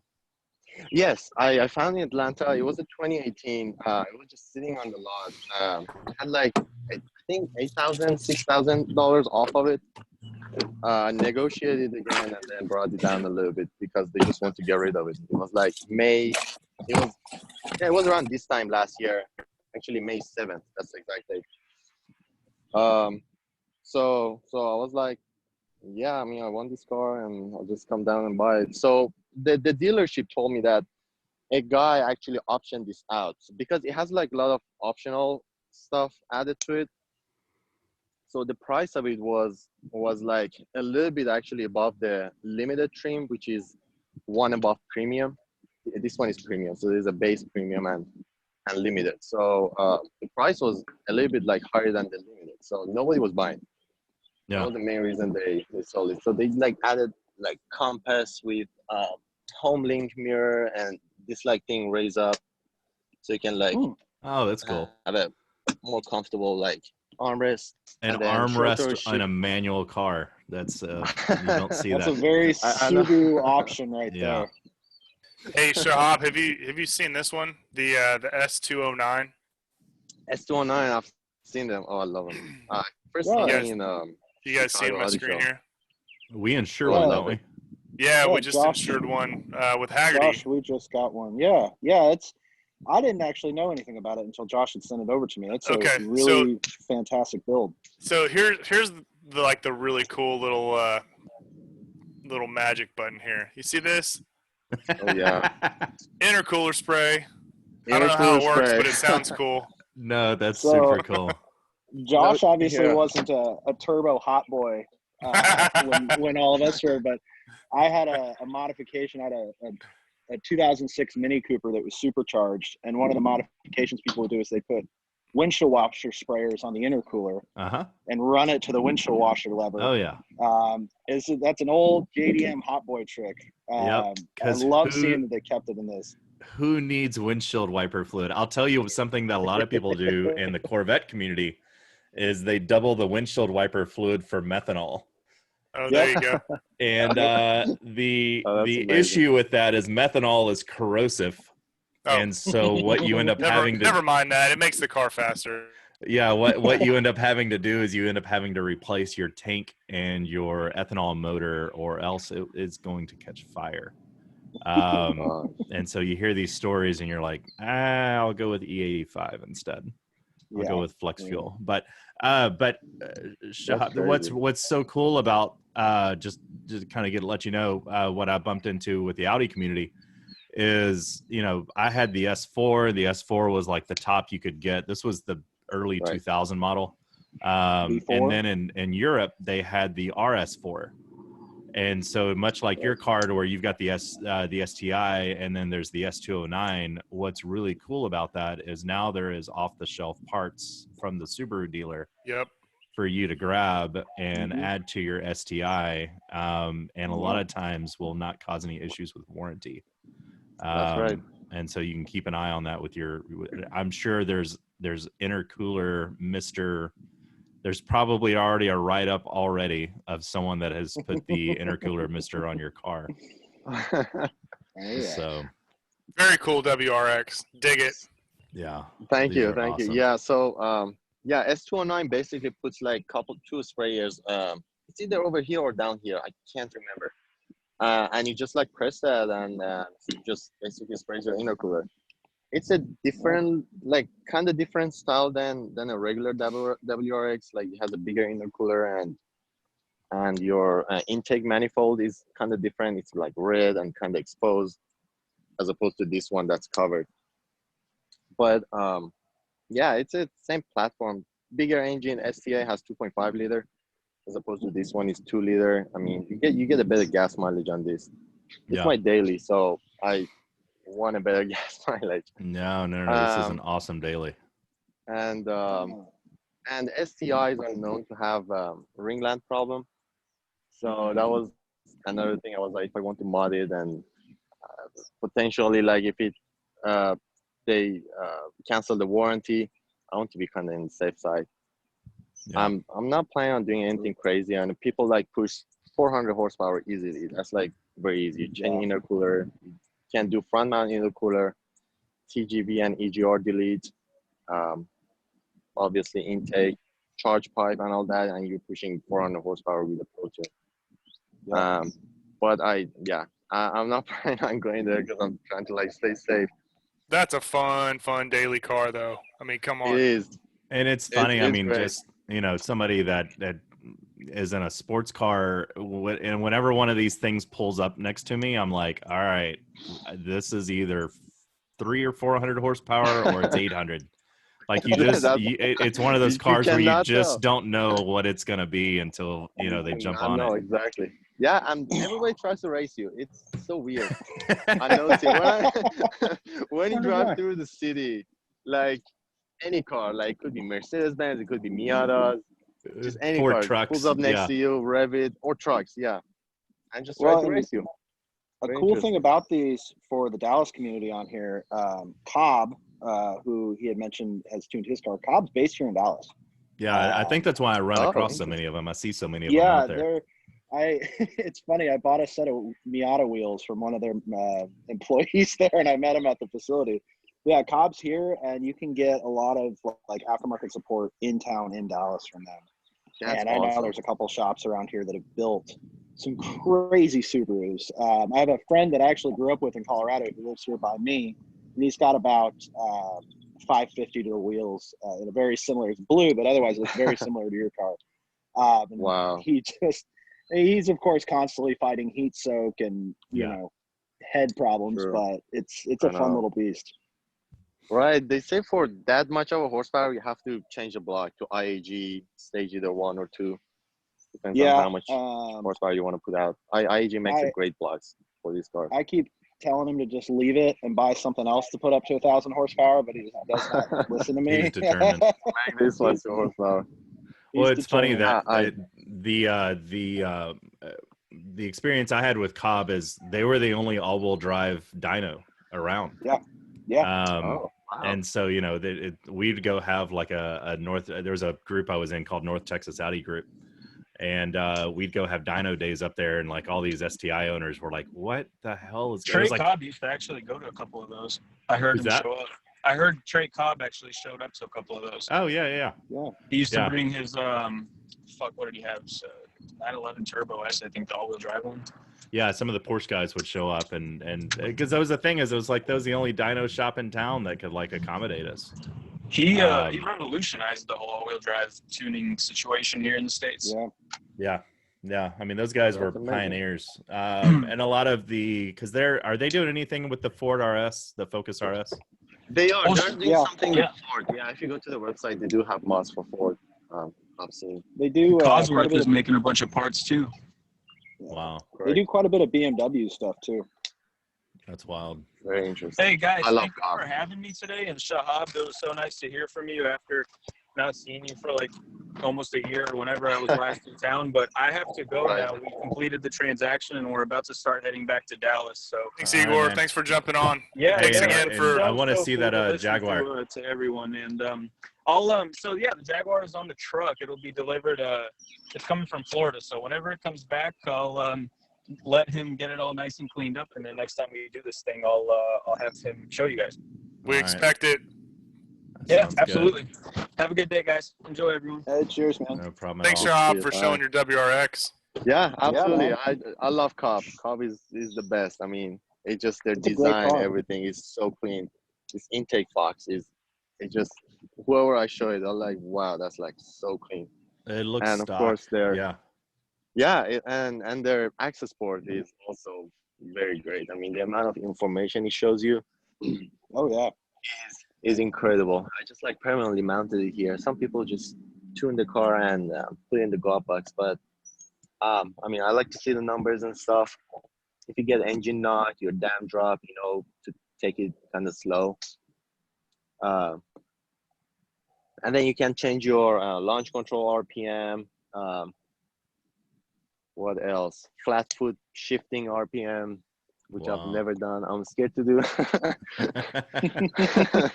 Yeah, that doesn't seem So like something that it's funny because No. like manufacturers, you know, they're talking about like, oh, you can do clutchless shifting. You know, it's like, nah, let's not do that. Yeah, right, it's let's not a do dog that. box. I would not do that. Yeah. I And it's know, funny yeah. because you know, somebody like Damon is probably looking at this of like, Jesus, what have y'all done? He's like, this guy's got a laptop in his car, like he's got an always connected iPhone to his car. Right, it's great. Yeah, you can do performance like tells you 0 to 60 or quarter mile run. I don't know how accurate that is. Some people say accurate, some people say it's not. But it's a pretty cool feature. Actually, 0 Yeah, to those 60 are and really quarter sweet. mile. Hey, let me ask. Hey. Just speaking of that, has anybody messed with a Draggy, or that that app that you put in your car? Oh, I use a similar one called Harry's Lap Timer for motorsport stuff, for Okay. circle track stuff. The problem with it is your phone only has a 1 gigahertz antenna from the factory. So to get it super accurate, you want to get a 10 gigahertz antenna extender for your phone, and then it's super accurate. Yeah, it's I've been, and we've got some background noise from somebody. I've been looking at this, and it's this little Draggy GPS performance box, and a lot of people have been jumping from that the lap lap timer. What was Yeah, the Harry's. yeah? And so I don't know if you've been seeing them online, but a lot of people have been posting these videos like this where it's showing like 0 to 60s and quarter miles and stuff like that. But You know, I'd tell people just go with the name Solo. yeah, That's the better way to go. AIM has so much aftermarket support, and it's the data that comes out of it's so much more usable. I would tell people to use the name Solo. I think that's Maybe what, not for a sorry. drag application, but definitely for road course applications. there was a Porsche video. I'll try to find. Here it is. This guy's doing a lap in it, or I don't know if you guys watch drag times or not, but this guy seems to use the living hell out of this thing. But anyway, it's just kind of one of those, you're always just trying to think of coronavirus things. It's like can't get to a track right now. I don't know. Are tracks even open? Eagles Canyon is actually running their first event back today. Wow. Okay. They're doing extreme social distancing, no instructors in cars. They're doing a virtual drivers meeting the night before, but I spoke with the GM over there last night, and he's asking me actually to come, but my car is in a million pieces right now. Yeah, they're back this weekend. COTA, the first event at COTA is going to be May 16th with Edge Addicts. Okay. Yeah. Huh. Yeah, we'll have to take that. Man, when I just feel like when things pop back on, everybody's just gonna go ham. Yeah, it's gonna go crazy. Their event for today, their waiting list at Eagles Canyon was longer than their available attendees list. They had more than double their capacity sign up, and had to turn a bunch of people away, which is a awesome problem to have for a track that's essentially had no income for the last month. Yeah, no kidding. But they're doing good. Actually, that may be. I do have to run, guys. I'm actually going to Oh, no, that's fine. I'm going to pick up a race car of sorts. Okay. That's 2001 appropriate Saturday things to do. It's a 2001 Beetle that we caged and it's not running right now. So I'm bringing it to the garage that I cleaned out last night to figure out why it's not running. No, 2-liter automatic. Oh no! Taking off any sweet jumps. What have you done? So right now we're looking at a 1.8T Golf that we're going to chassis swap over. It was originally going to be a Lemons car, and then everybody lost interest but me on the project. So I'm kind of taking it over. I'd love to do a VR6, but it's way too expensive. No, you can get so much out of a 1.8T. Back when I was doing all the Audi stuff, we had everybody in the VW community was with us, and was really good with some of those guys over there. And Billy Talaska was in that group, and he held the golf record at the time. I want to say he was in a let me pull up his GTI, and he has since kind of fallen out of the community, and it's turned his passion to he's actually doing like little RC car races and stuff like that now. Cool. But anyway, yeah, he was I want to say he was down in the 9s in a 1.8T. Ooh. And it held all kinds of records and all kinds of stuff for front wheel drive cars. But so anyway, I got a lot of exposure and with that, and then we were on a race team with one of the VW dealerships here for their car. Awesome. And so anyway, I got a lot of wrench time on that 1.8T. So there's a lot you can do with that thing. I might need your help. The availability of parts and spare motors is what's most attractive to me about that motor. Well, they just shoved it in everything. They did. Audis, Volkswagens. It was in just about every Volkswagen. So finding a wreck manual is going to be the key. I've been on Copart religiously for the last week looking for one. And I've got the space to do it now. So we're going to swap the motor over. Hopefully have that car ready for a Lemons Chump Race 2021, maybe. Okay. Yeah, and if you got extra room on a Lemons team, let me know. Yeah, absolutely.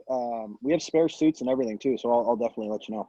Okay. That'd be a lot of fun. Yeah, I ran in one about 10 years ago and have been dying to do it since. So. It's such a riot because like it's a whole bunch of stress to get there, but once you get there, you're just like, this is just a joke. It's so much fun. Oh, it's hysterical. Relax. It is the best time ever.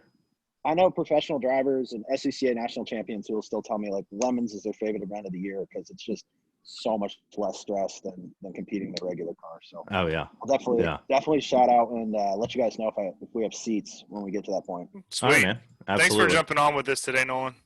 Yeah, thanks for having me, guys. This is a ton of fun. Definitely looking forward to the next one. And All right. Chris, I'm really sorry if there's holes in my old car. That's Nolan's old MG. I owned it for a week. That Chris bought, and it sounds like turned some money on it. So, are they blasting it right now? Yeah. The floors under the driver's footwell are brand new, so if those welds suck, I'm sorry. I didn't do it. Can y'all hear me right now? Yeah, we can hear you. Chris. Yeah, so right now they're backing up all the sand from the bead blasting. They've pretty much finished the inside. They're going to hit a couple of the side panels, and then they're going to start working on the exterior. I'm actually behind the camera right now, polishing a couple parts, getting everything ready to get re-chromed and taken down to bare metal. Chris, show me what's in the garage with you. Show Nolan what's in there. 1 second. Oh boy. I don't know how good the internet's going to be, but here we got. Bill, what year? Bill, what year is this Cadillac again? 31. This is a 31 Cadillac. Oh my gosh.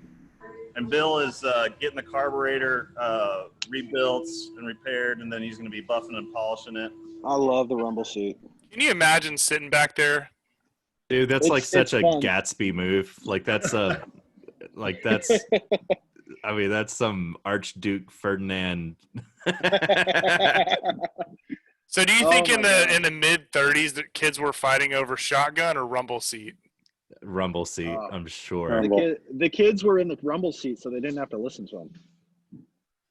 That's hysterical. That is so gosh. cool. And then you, of course, got the 47 Bel Air. I mean, not 47, sorry. 1947 Cadillac Series 62 that was owned by Rita Hayworth. Oh, cool. And I don't know if y'all can still hear me because they started sandblasting again. No. Yeah, we can hear you.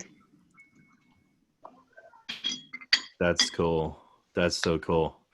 Chris drove away in this at his wedding that I was at. That's such a crazy car. Wow. That's beautiful. Yeah. Sorry, I can't quite hear you, so I'm going to mute myself. No. It's all right. It's funny to see a 1947 car with a toll tag on it. There he goes. The guy. Yeah, he drives it. It's a daily driver. Oh, all right, y'all. Of course it would. All right, man. It's good to see you, Nolan. See you guys. Nolan, Take care. thanks, Chris. Hey, what's Steven working on? Speaking of race daily, cars. speaking of daily drivers, I got a I got a call from a guy this week after seeing a bunch of my Carrera 6 like Le Mans style racers from Porsche, and he's like, "Hey, I have an interesting car." So we were talking about that Subaru, the WRX. And I thought this would be fun to follow up with because he, this dude Bill who lives in California, he is friends, like best pal friends with the guy who built all 88 movie cars for Ford versus Ferrari. Oh my And God. he sold him. He basically made no money on it because he wanted the job so bad. So I can't remember if it was Paramount or who the parent company of the release of the movie was, but they put in a budget for a certain amount of movie cars to be built, but then a certain amount of them to be sourced from other places. And it was going to be a 2-year wait period to get the exacting MK4 GT40s and stuff like that. And the insurance policy on, insuring, say original cars from that time period. It was just pushing the time period of the thing back. So this set car designer and builder who's been in that industry forever. He wanted one last job to go out on, so he kind of got floated this idea to do the Ford versus Ferrari film. He's like, yeah, I'll do it, and I want it so bad that really the compensation that I want is to be able to keep all the cars. Oh wow. And they agreed to it. Apparently, it worked out in everyone's favor, and he wanted to keep the cars and sell a handful of them, and then keep the main number one car from Ken's role, and a couple of the other stuff. So anyone who hasn't seen the movie, I mean, it's a good little film. I really liked it. I know a lot of car guys really appreciate it. It's a great movie. Yeah, and I think it's good for even for the wife or people who are not car people to just see it from a humanities drama perspective. And I think acting's well done. But I mean, the cars are pretty well cast in there too. But this 58 replica from the film has a Subaru Boxer 4 in the back, and oh, that's funny. It is about as close to proportion wise to the real thing as possible. So this gentleman has a friend who has a real one, and they go to Cars and Coffee all the time, and they get people who asking what the real one is, and everyone mistakes this for a real one because it looks much nicer.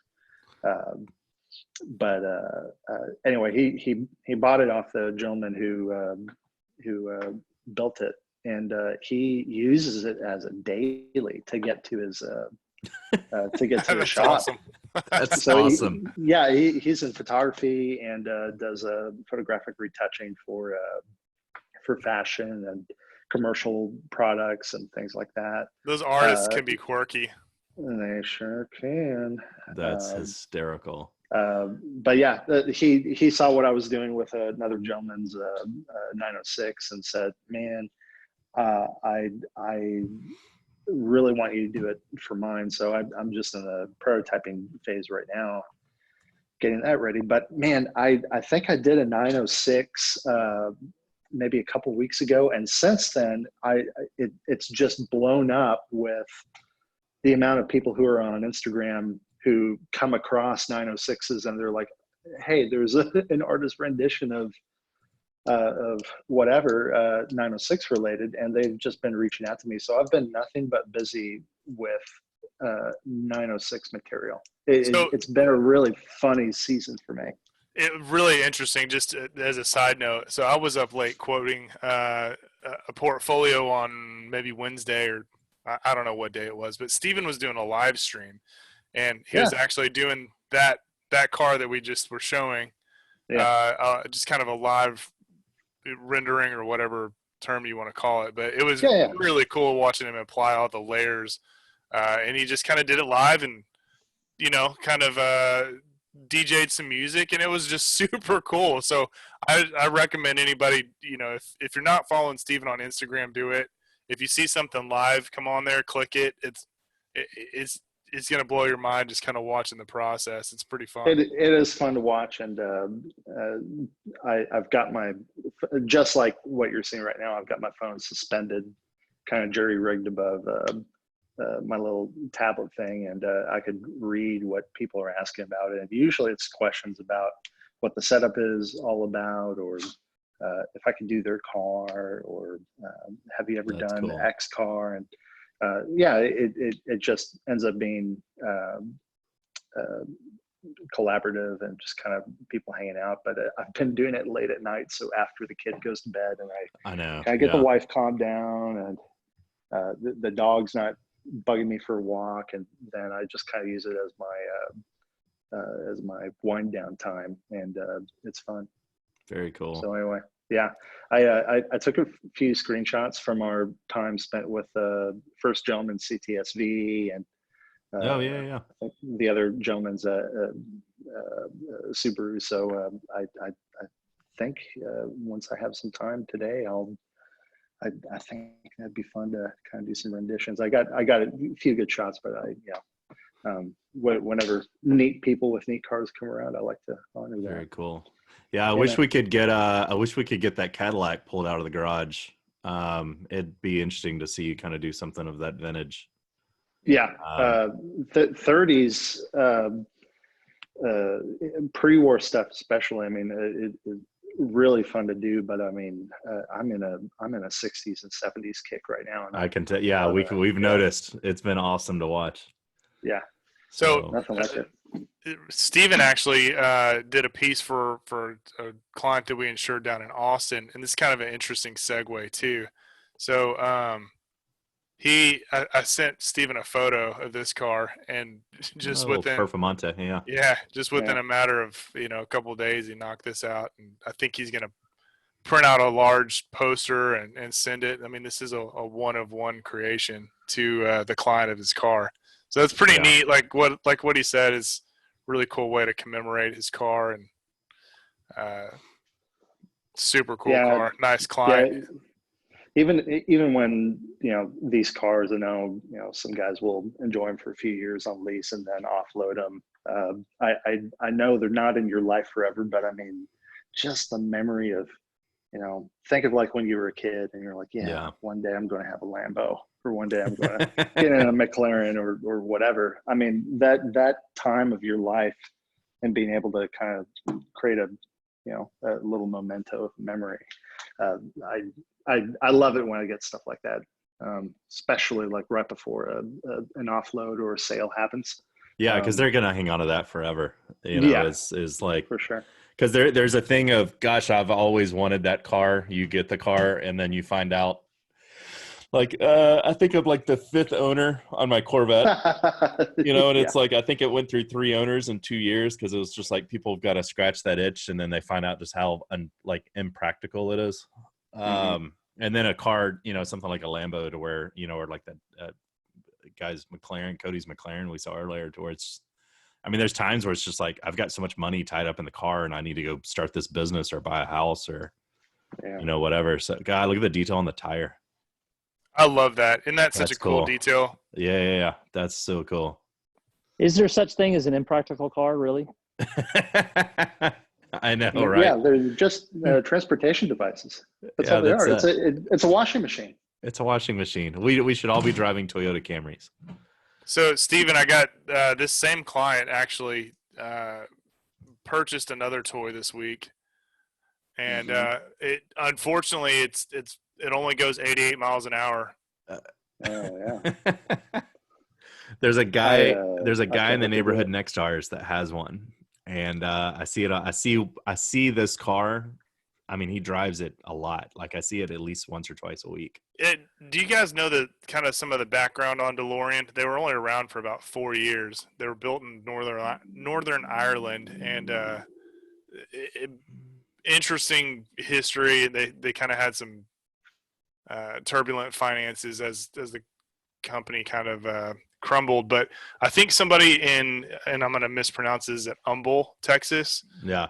Ended up buying this company, and they've actually got a storage of all these cars and parts now in our own backyard, essentially. Well, they're going to start, at least for a while, they were planning to, not only did they buy the naming rights and all the backlog of previously produced parts, but they got all the bucks, they got all of the manufacturing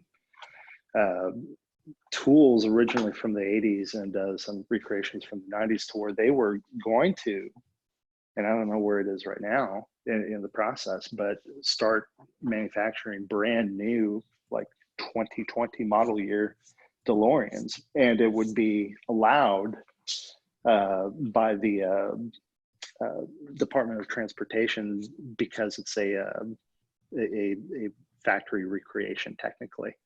So I haven't heard anything for a few years actually on where they are on that, but I mean, imagine going back to the future. Quite literally. That was a good setup. Do you know the story of the gold one? There's It's a like a Pavarotti DeLorean or something. Well, yeah, there's a handful of cars that they made for American Express. And there's one sitting in a West Texas bank that's a famous car. It's a gold DeLorean with 0 miles on it. Because even as it rolled off the showroom, they started it, turned it off, and that's the last time it ran. It's been pushed since. Or they just drove it backwards for a while. There you go. That does not work. There's a historical documentary that proves that does not work. Yeah. But yeah, this is sitting in like some West Texas oil bank, and has been there ever since it was made. And so anyway, so yeah, there's 100 cars that are gold. It's an actual gold plating. And well before McLaren F1 got the idea. Oh. And yeah, it's pretty wild. Wait, Wild.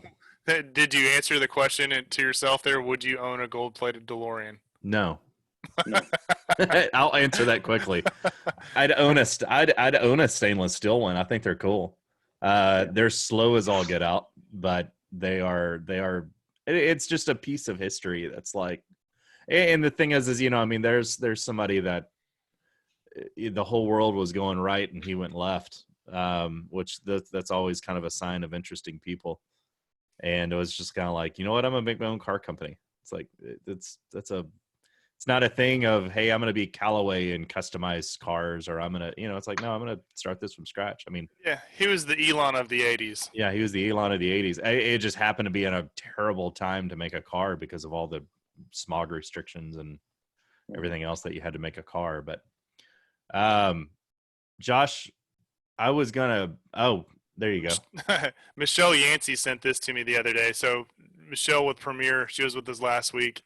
There's the replica for the just kind of on this movie this movie segue, the Ferris Bueller replica car that what's his face drove out of the back of his dad's garage it's actually being auctioned. The actual car that Wow. Yeah, pretty interesting. But it's just a rolling chassis, kind of like what Steven was showing of his guy's Subaru Daily Driver 906. That's hysterical. There's Cameron Fry. Cam, that's right. Yeah. That's like my number one movie. I think I've seen that movie no less than 600 times at least. Yeah.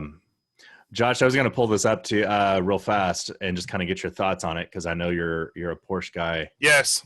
What do you think about this 935? It's the Moby Dick recreation. Yeah, I love it.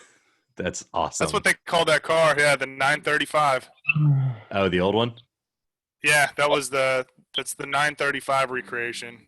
Yeah, so there's one of the original ones. Yeah, because the tail on that thing is absurd, but I think it's a little bit of a modern take on the back of a Porsche.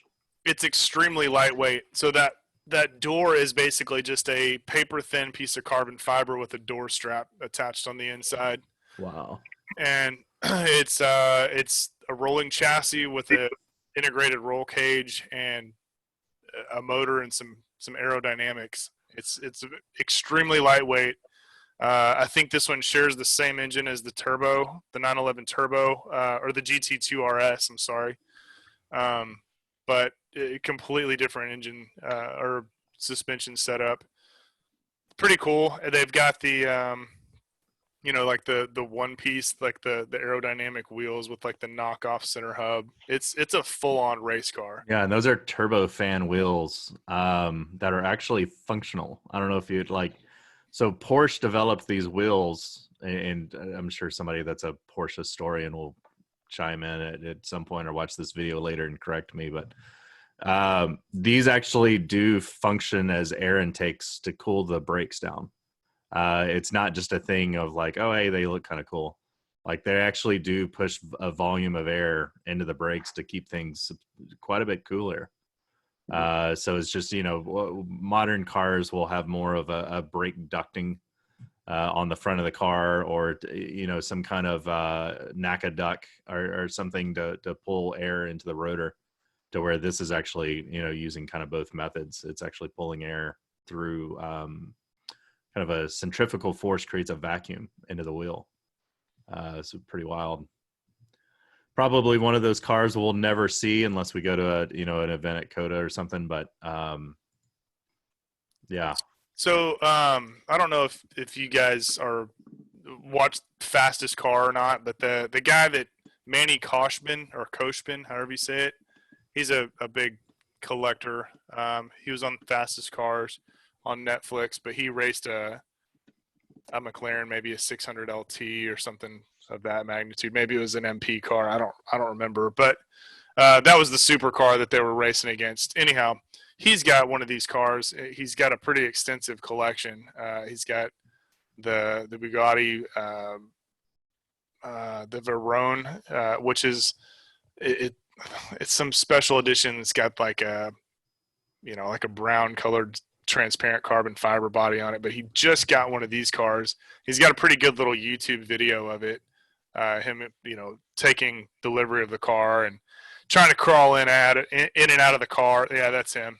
Yeah, there he is. But it's you can tell that the car is purpose built for one thing, and that's getting around the track really, really damn fast. Yeah. That's wild, man. That's crazy. It's crazy. And that's the thing is, Barry was on showing his Jaguar on the last one, and we kind of got to talking about purpose-built race cars. That there's kind of in some of these companies, like you can't even find a website of like where to even buy like a Challenge Stridel, or a car new. I'm sure there's some kind of race program thing you've kind of got to be a part of, but you can't just walk into a dealer and pull out a catalog and pick one. You got to be part of a program and selected. And yeah, you kind of have to substantiate a list of cars that you've owned. They're kind of looking for a high performance car resume, if you will. Yeah. So pretty wild. It's interesting. I'd drive it. You daily one? Yeah, why not? I don't know if I could keep the slicks on there. Maybe put some P0s or something on there, but yeah, for sure. I don't know if it has air conditioning though. It may not be a good car for August in Texas. No. Have you seen the Bisimoto Porsche? You know who Bisimoto is? The electric one? Yeah. Yeah, that car's awesome. So, this guy, if you don't know who this guy is, he's a guy that actually kind of came up in the JDM import world. He's got a crazy Honda minivan, Honda Odyssey. I know that sounds make absolutely a Hot Wheels crazy. of this car. Yeah. So this is 1,000 horsepower all-wheel drive Honda Odyssey, and this is kind of what he got his start on. But he makes an insanely well-built, well-crafted, meticulous. It's one of the things where it's like the welds are studied on his builds. The quality and attention to detail. And I'm sure he's coming into some money just through his work and his car thing, and he's taken up a knack for like old vintage Porsches. And so he is check his YouTube channel out that he's done, and there's some banana stuff. But yeah, he has done one. I'm trying to find which one is the actual electric one, but he did one that was it is the blue one, isn't it? It's that satin blue one. Yep. Yeah, but this he also did it's got turbos on oh, it. maybe it's not. Well, he's got another one. You know what? It's the one that looks like the 935.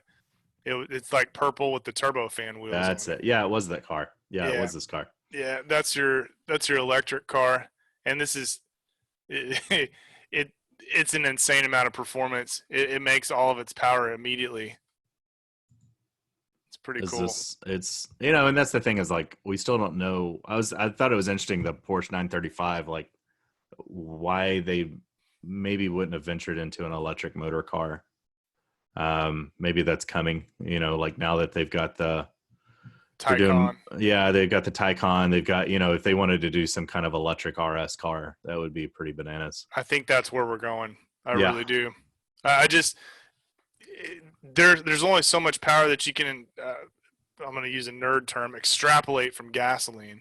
Whereas when you start getting into the technology of these lithium cell batteries, you can get more power out of it for the same amount or less weight. So just the cost benefit is in the favor of electricity. And there's like a purist part of me that kind of dies inside to hear that. Yeah, well, I like And- hearing the mechanics and the whirring sound of turbos and clanking gears and that sort of thing. And so, but I think this is where it's going to go. I think this will be in 20 years, we'll all be running around electric cars, and what's crazy is that, if you've ever been in a P100D or anything like that, or a Taken or a Taycan, sorry. It really is a different thing. Like it makes, I don't know if you watch Rogan or not, but I mean, he talks about his P100. He's like, it makes other cars look stupid, because it is just so fast and stupidly fast and eerily quiet while it's doing it. But that said, gas is like $1.17 right now. Yeah, well, road trip. It makes somebody had said something about hey, I think I feel like a kid in high school that gas is $1 a gallon and I'm grounded. I know. Well, and it's like the oil per barrel was trading for like negative $40 at one point last week. So it's like fill her up and go ahead and buy my lunch while you're at it. Yeah, no kidding. So, yeah, what that means is that they have to pay someone to store the oil because no one's buying it. Oh, it's got a shelf life too. So Mr. Diaz he was chiming in on some specifics to the Ferrari racing program. I don't know if he's on here with us, if he wants to unmute. Do you want to elaborate on that, or I'm just reading his comment here. It says to buy a race car is usually required by invitation, and training is required. If they start making the e-car, would they work like the Ferrari FXXK program? I don't know. Who knows? It'll be interesting to see what they've got the Formula E division in. Well, do you want to speak to it? I don't know if we can unmute him or not, Leaf. Diaz 13. Yeah, I can try to unmute him. Do you see it? Are you there? Hello? Okay, can anybody hear me? Yeah, we can hear you. Okay, so what I was wondering is that, not in the sense that, it's going to be the same as a Ferrari, how it works, but what I wonder is that if they start making all these electric cars, and, well, everybody knows that for the Ferraris headsets, or how Italians call it, evoluzione. Basically, you have to have a certain amount of hypercars brought, and you can only get in by invitation. Also, you have to pay for storage and a lot of shit. But where I'm going is that basically with these cars, whenever they're taken to the track, somebody has to tell you when it's safe to get out. Actually, there are 2 points, two signal indicators that flash green. And one is on the roof and one is on the windshield. So basically, whenever those signals are flashing green, it's safe to get out of the car because the Ferraris are hybrid and they push, I say, 1200. Oh my God. On top of that, whenever, like I say, there's this safe mechanism on these cars that basically it hasn't happened to anybody. It hasn't happened to anybody in the club. But let's say for an instance, you cannot get out of the car, but you cannot see your signal flashing on it's flashing red, because also on the inside, you have the signal for the drivers. There's this button that you can push as a driver, and it will basically disconnect the main power to the lithium battery or whatever kind of battery is called. You can press it on and it will disconnect the main source. But the thing about having that power disconnected is that you got 5 seconds to get out of the car. Oh no, my God. On top of that, this is the crazy story. You got 5 seconds to get out of the car, but like, I don't know how to do it. It's weird. Well, I know how to do it, but it's a weird position, but you have to like basically like stand like on the side of the car, and basically Ferrari recommends you jumping. Like you have to jump out of the car. Oh my God. What So, are we doing? so I don't know if, like I said, like if they will start creating all these cars, if they were electric race cars, if it will work the same way where they will have the same mechanic mechanism as these other, as the Ferraris. And currently, I know that Lamborghini only has one hybrid that is like a LaFerrari. But it will be interesting to see other cars working the same way.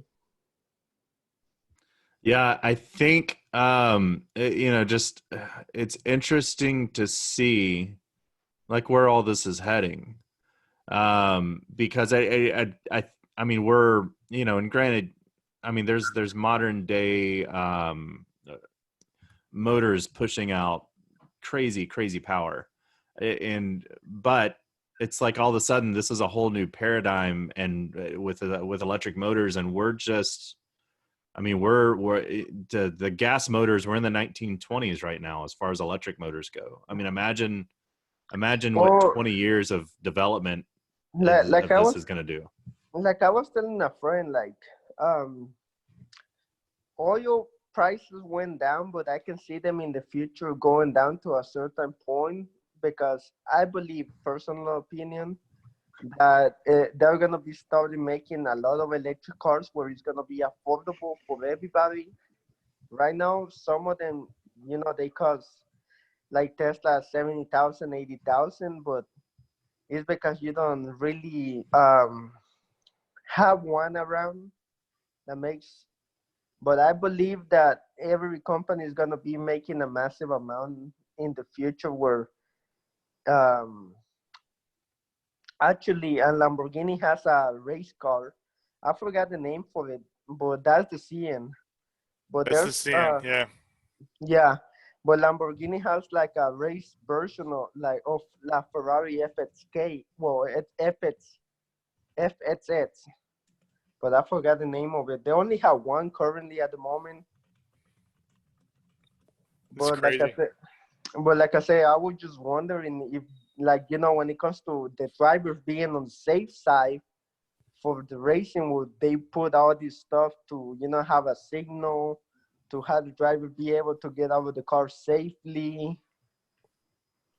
I'm sure they're going to have some tighter safety regulations based around the electric vehicles. Oh my God. That's so cool. What is that? That's La Ferrari prototype for what was it for? Yeah, this is the Lamborghini. That's the Lambo, right? Yeah, Yeah. some prototype that they made. Yeah, I remember getting out the invitations to see all those prototypes. That's the Terzo Millennio. Yeah, Terzo Millennia. There we go. That's so interesting. Oh my God. Yeah, cars are just going in a different direction, which is fun. I mean, we're kind of at the precipice of it. But what I think too, and Damon probably can attest to this, and maybe being more of an analog guy, I see Lamborghinis, and I think, okay, what strikes me as like where we've reached the pinnacle with Lamborghini is probably like the Sesto Elemento, which is lightweight, as much power as you can squeeze out of the smallest package that you can shoehorn in a car, and let's put our most extreme aerodynamics on it. And this is, we've reached the top of what we can do with the available technology, and it's going to be a weird transition going to electric, but drive a Taycan. That's all I can tell you. Go drive one. You know what I noticed? I know so many people that are up there in the billions and are collectionists. I know Manny in person. I know Tim. I know San Antonio's collector. I know Houston biggest collectors. And I just find it funny how everybody is always into Ferrari, but I only seen one collector actually buying a Lamborghini that is up in the millions, which is one. Is a collector in actually two. One is in San Antonio, and he has a Lamborghini Centenario, and the other one is Lamborghini. So Chris, he has a Veneno. Oh wow. Yeah, I mean, whenever you're in those, like, hypercar is not even the right word for the. I mean, this is something different. I mean, this is a one of one kind of stuff. I mean, they're not mass producing would be 10 or more, Yeah.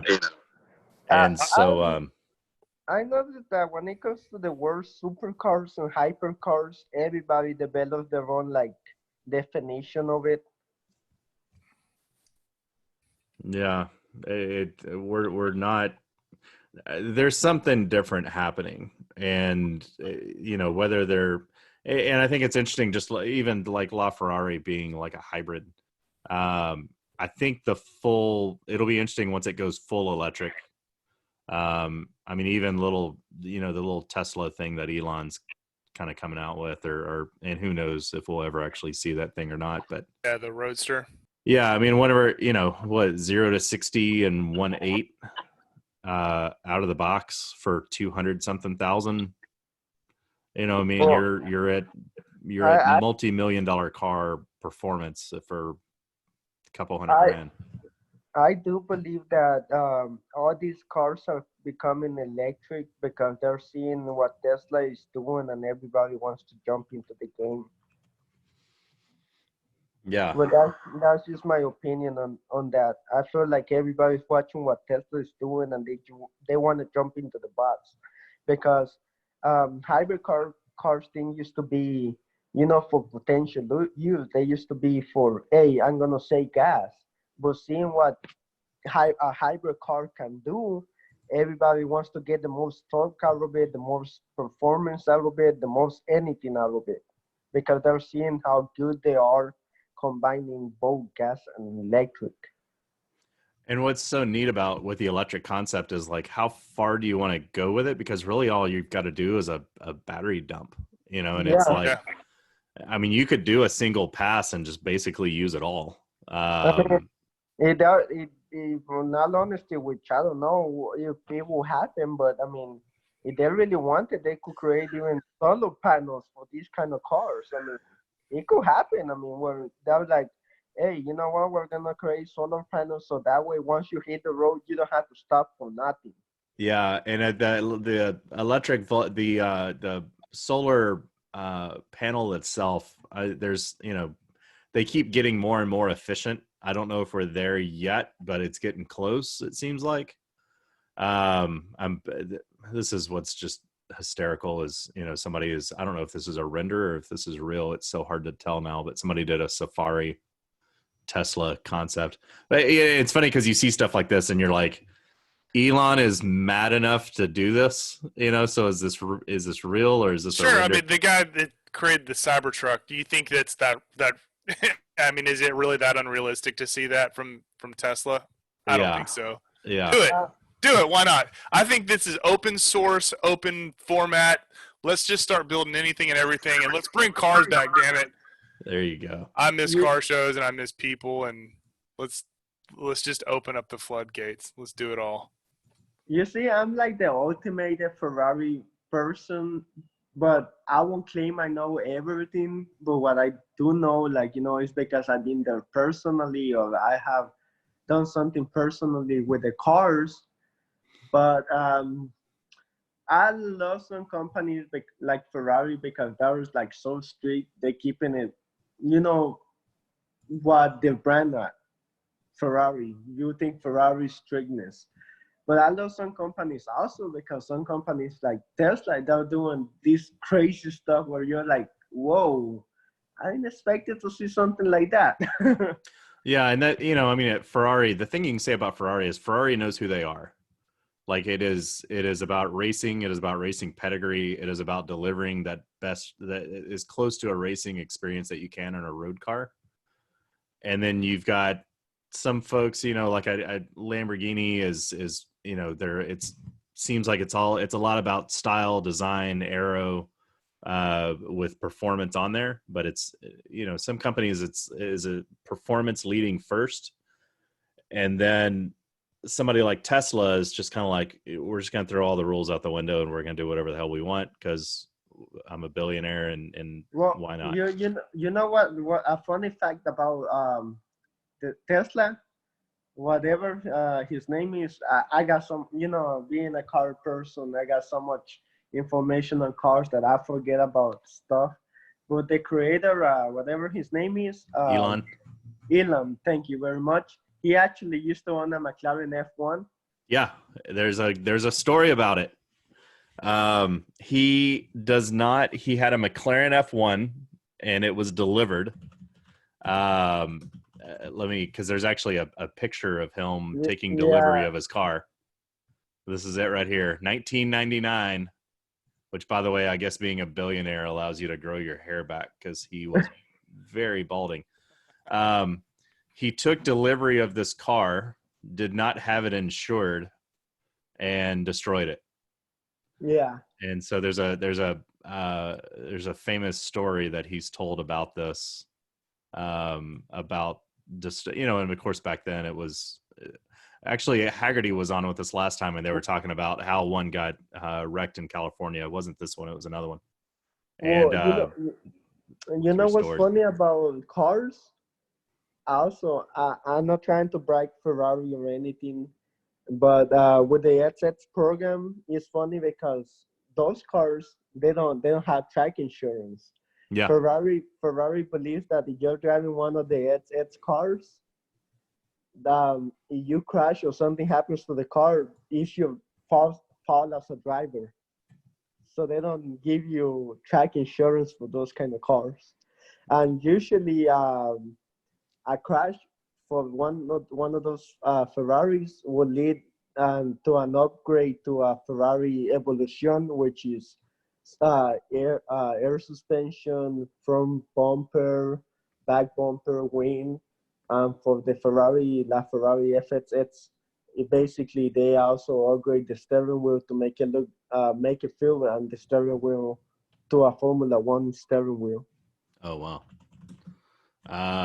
And just kind of what's funny is, regardless of everything that Mr. Elon Musk does, his only gas car is a Jaguar E-Type.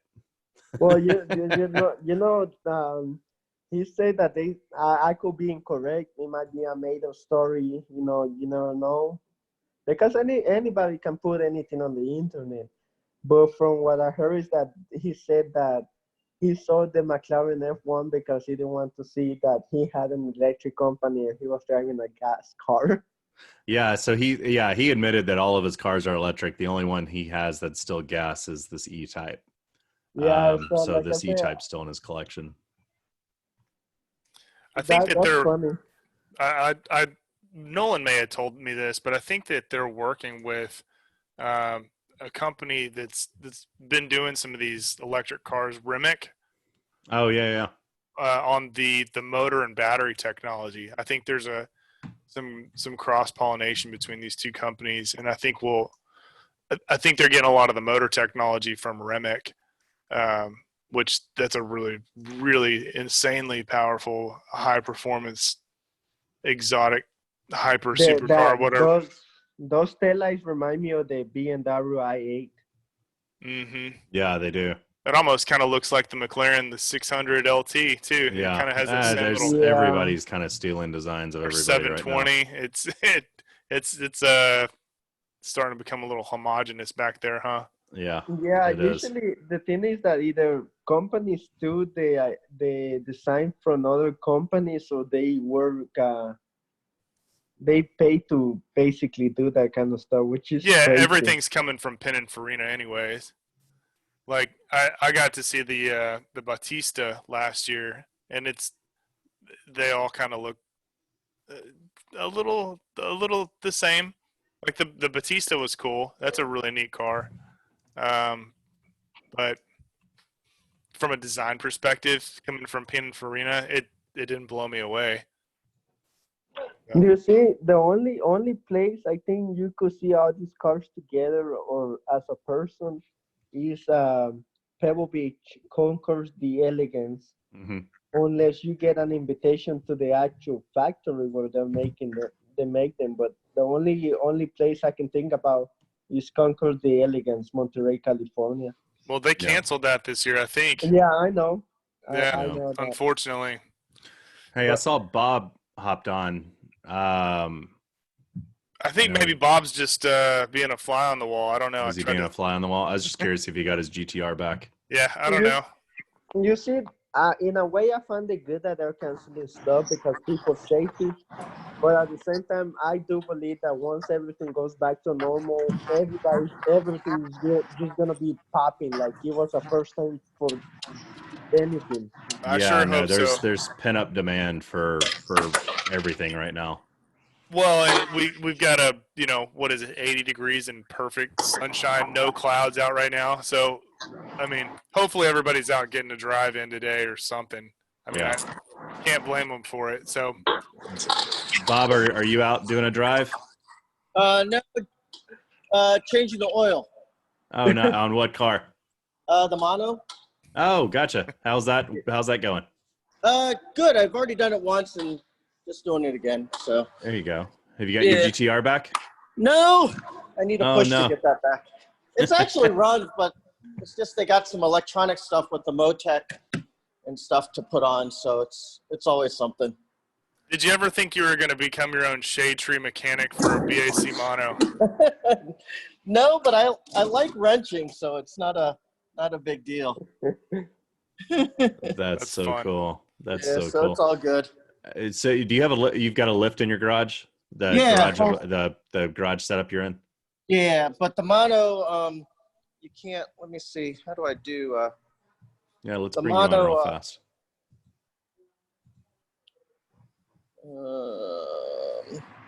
The mono, you can only jack in the center.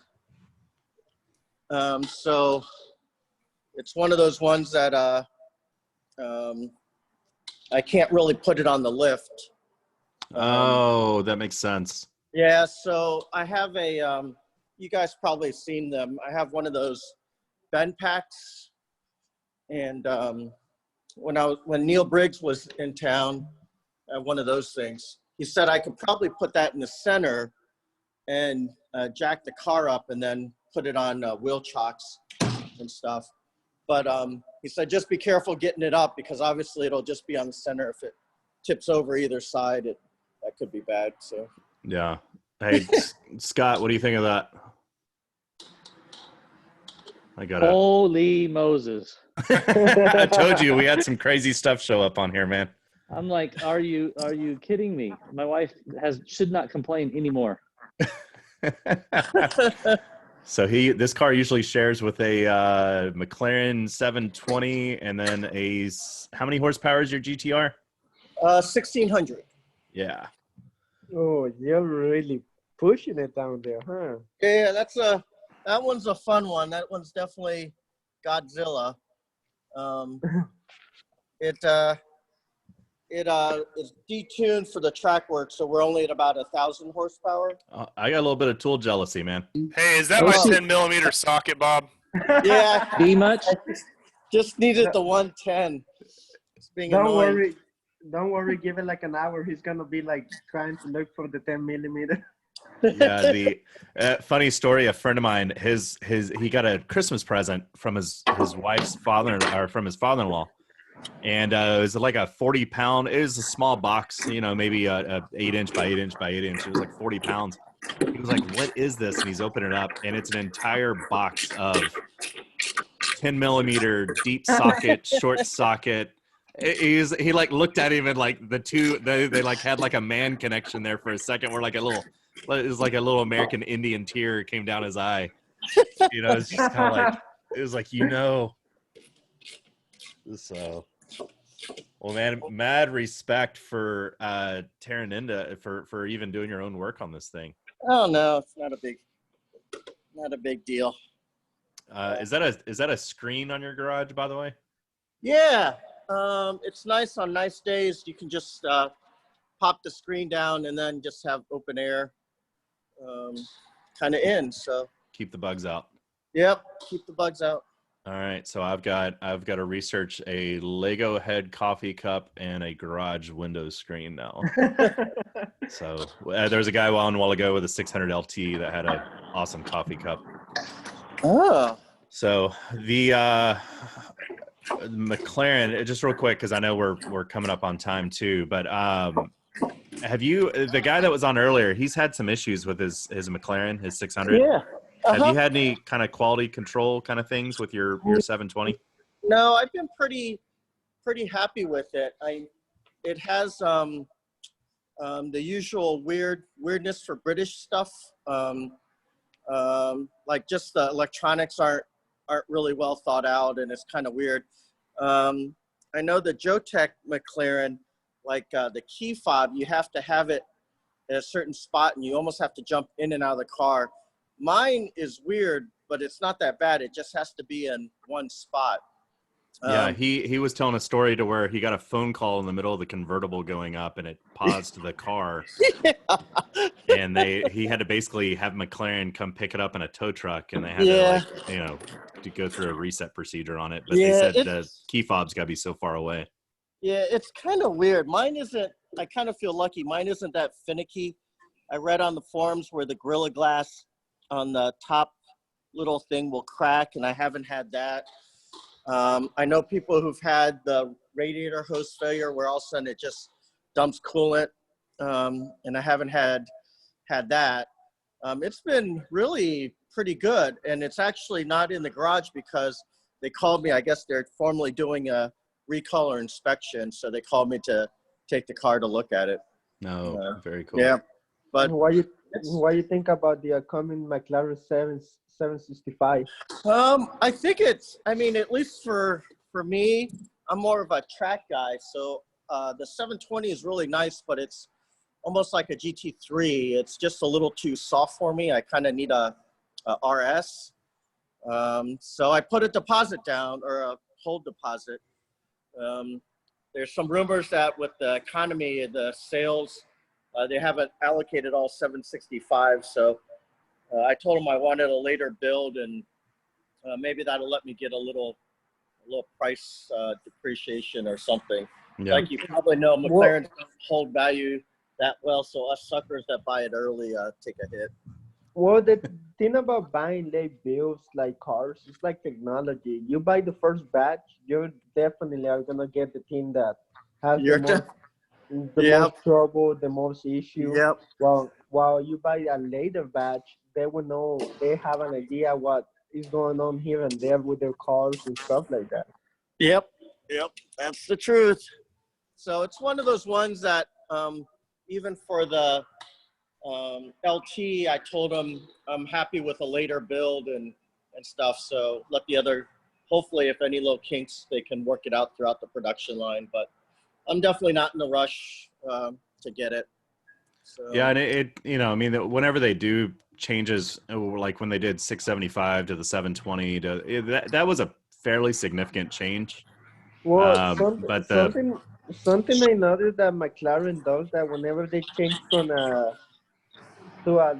few like 725 to 765, 575 to 600, is that they usually only change. Well, what I noticed, they usually change just the back part or the tailpipes. They do small changes. Yeah, so hopefully it's a car that, oh, there it is. There's the money shot right there. It's so minor. I don't know that. Yeah, that back of that car has changed quite a bit. Steven's got a cool art rendering of that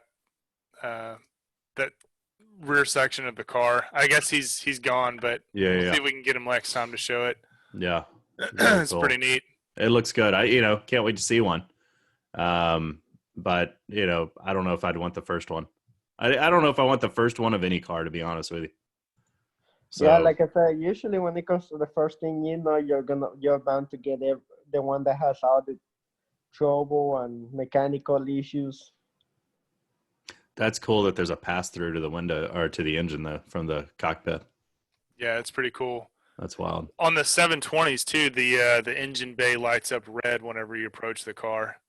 I think that's right. Maybe Bob can prove that. I may be wrong.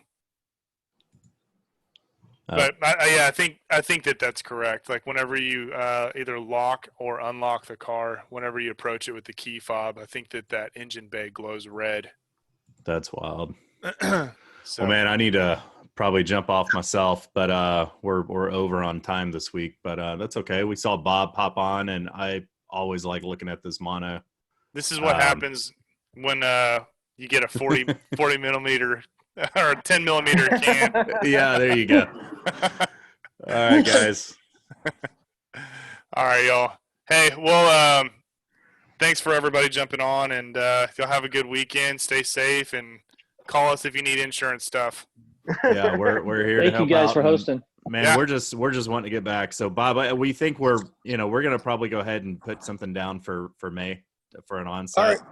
Oh, okay. And if you can come out, that'd be great. If you're not ready yet, we understand. But we've enjoyed getting together just on virtual. So we may do another one of these before then in 2 weeks. And if not, then we look forward to seeing everybody in person soon. Yeah, thanks for giving us some of your Saturday, guys. We appreciate y'all.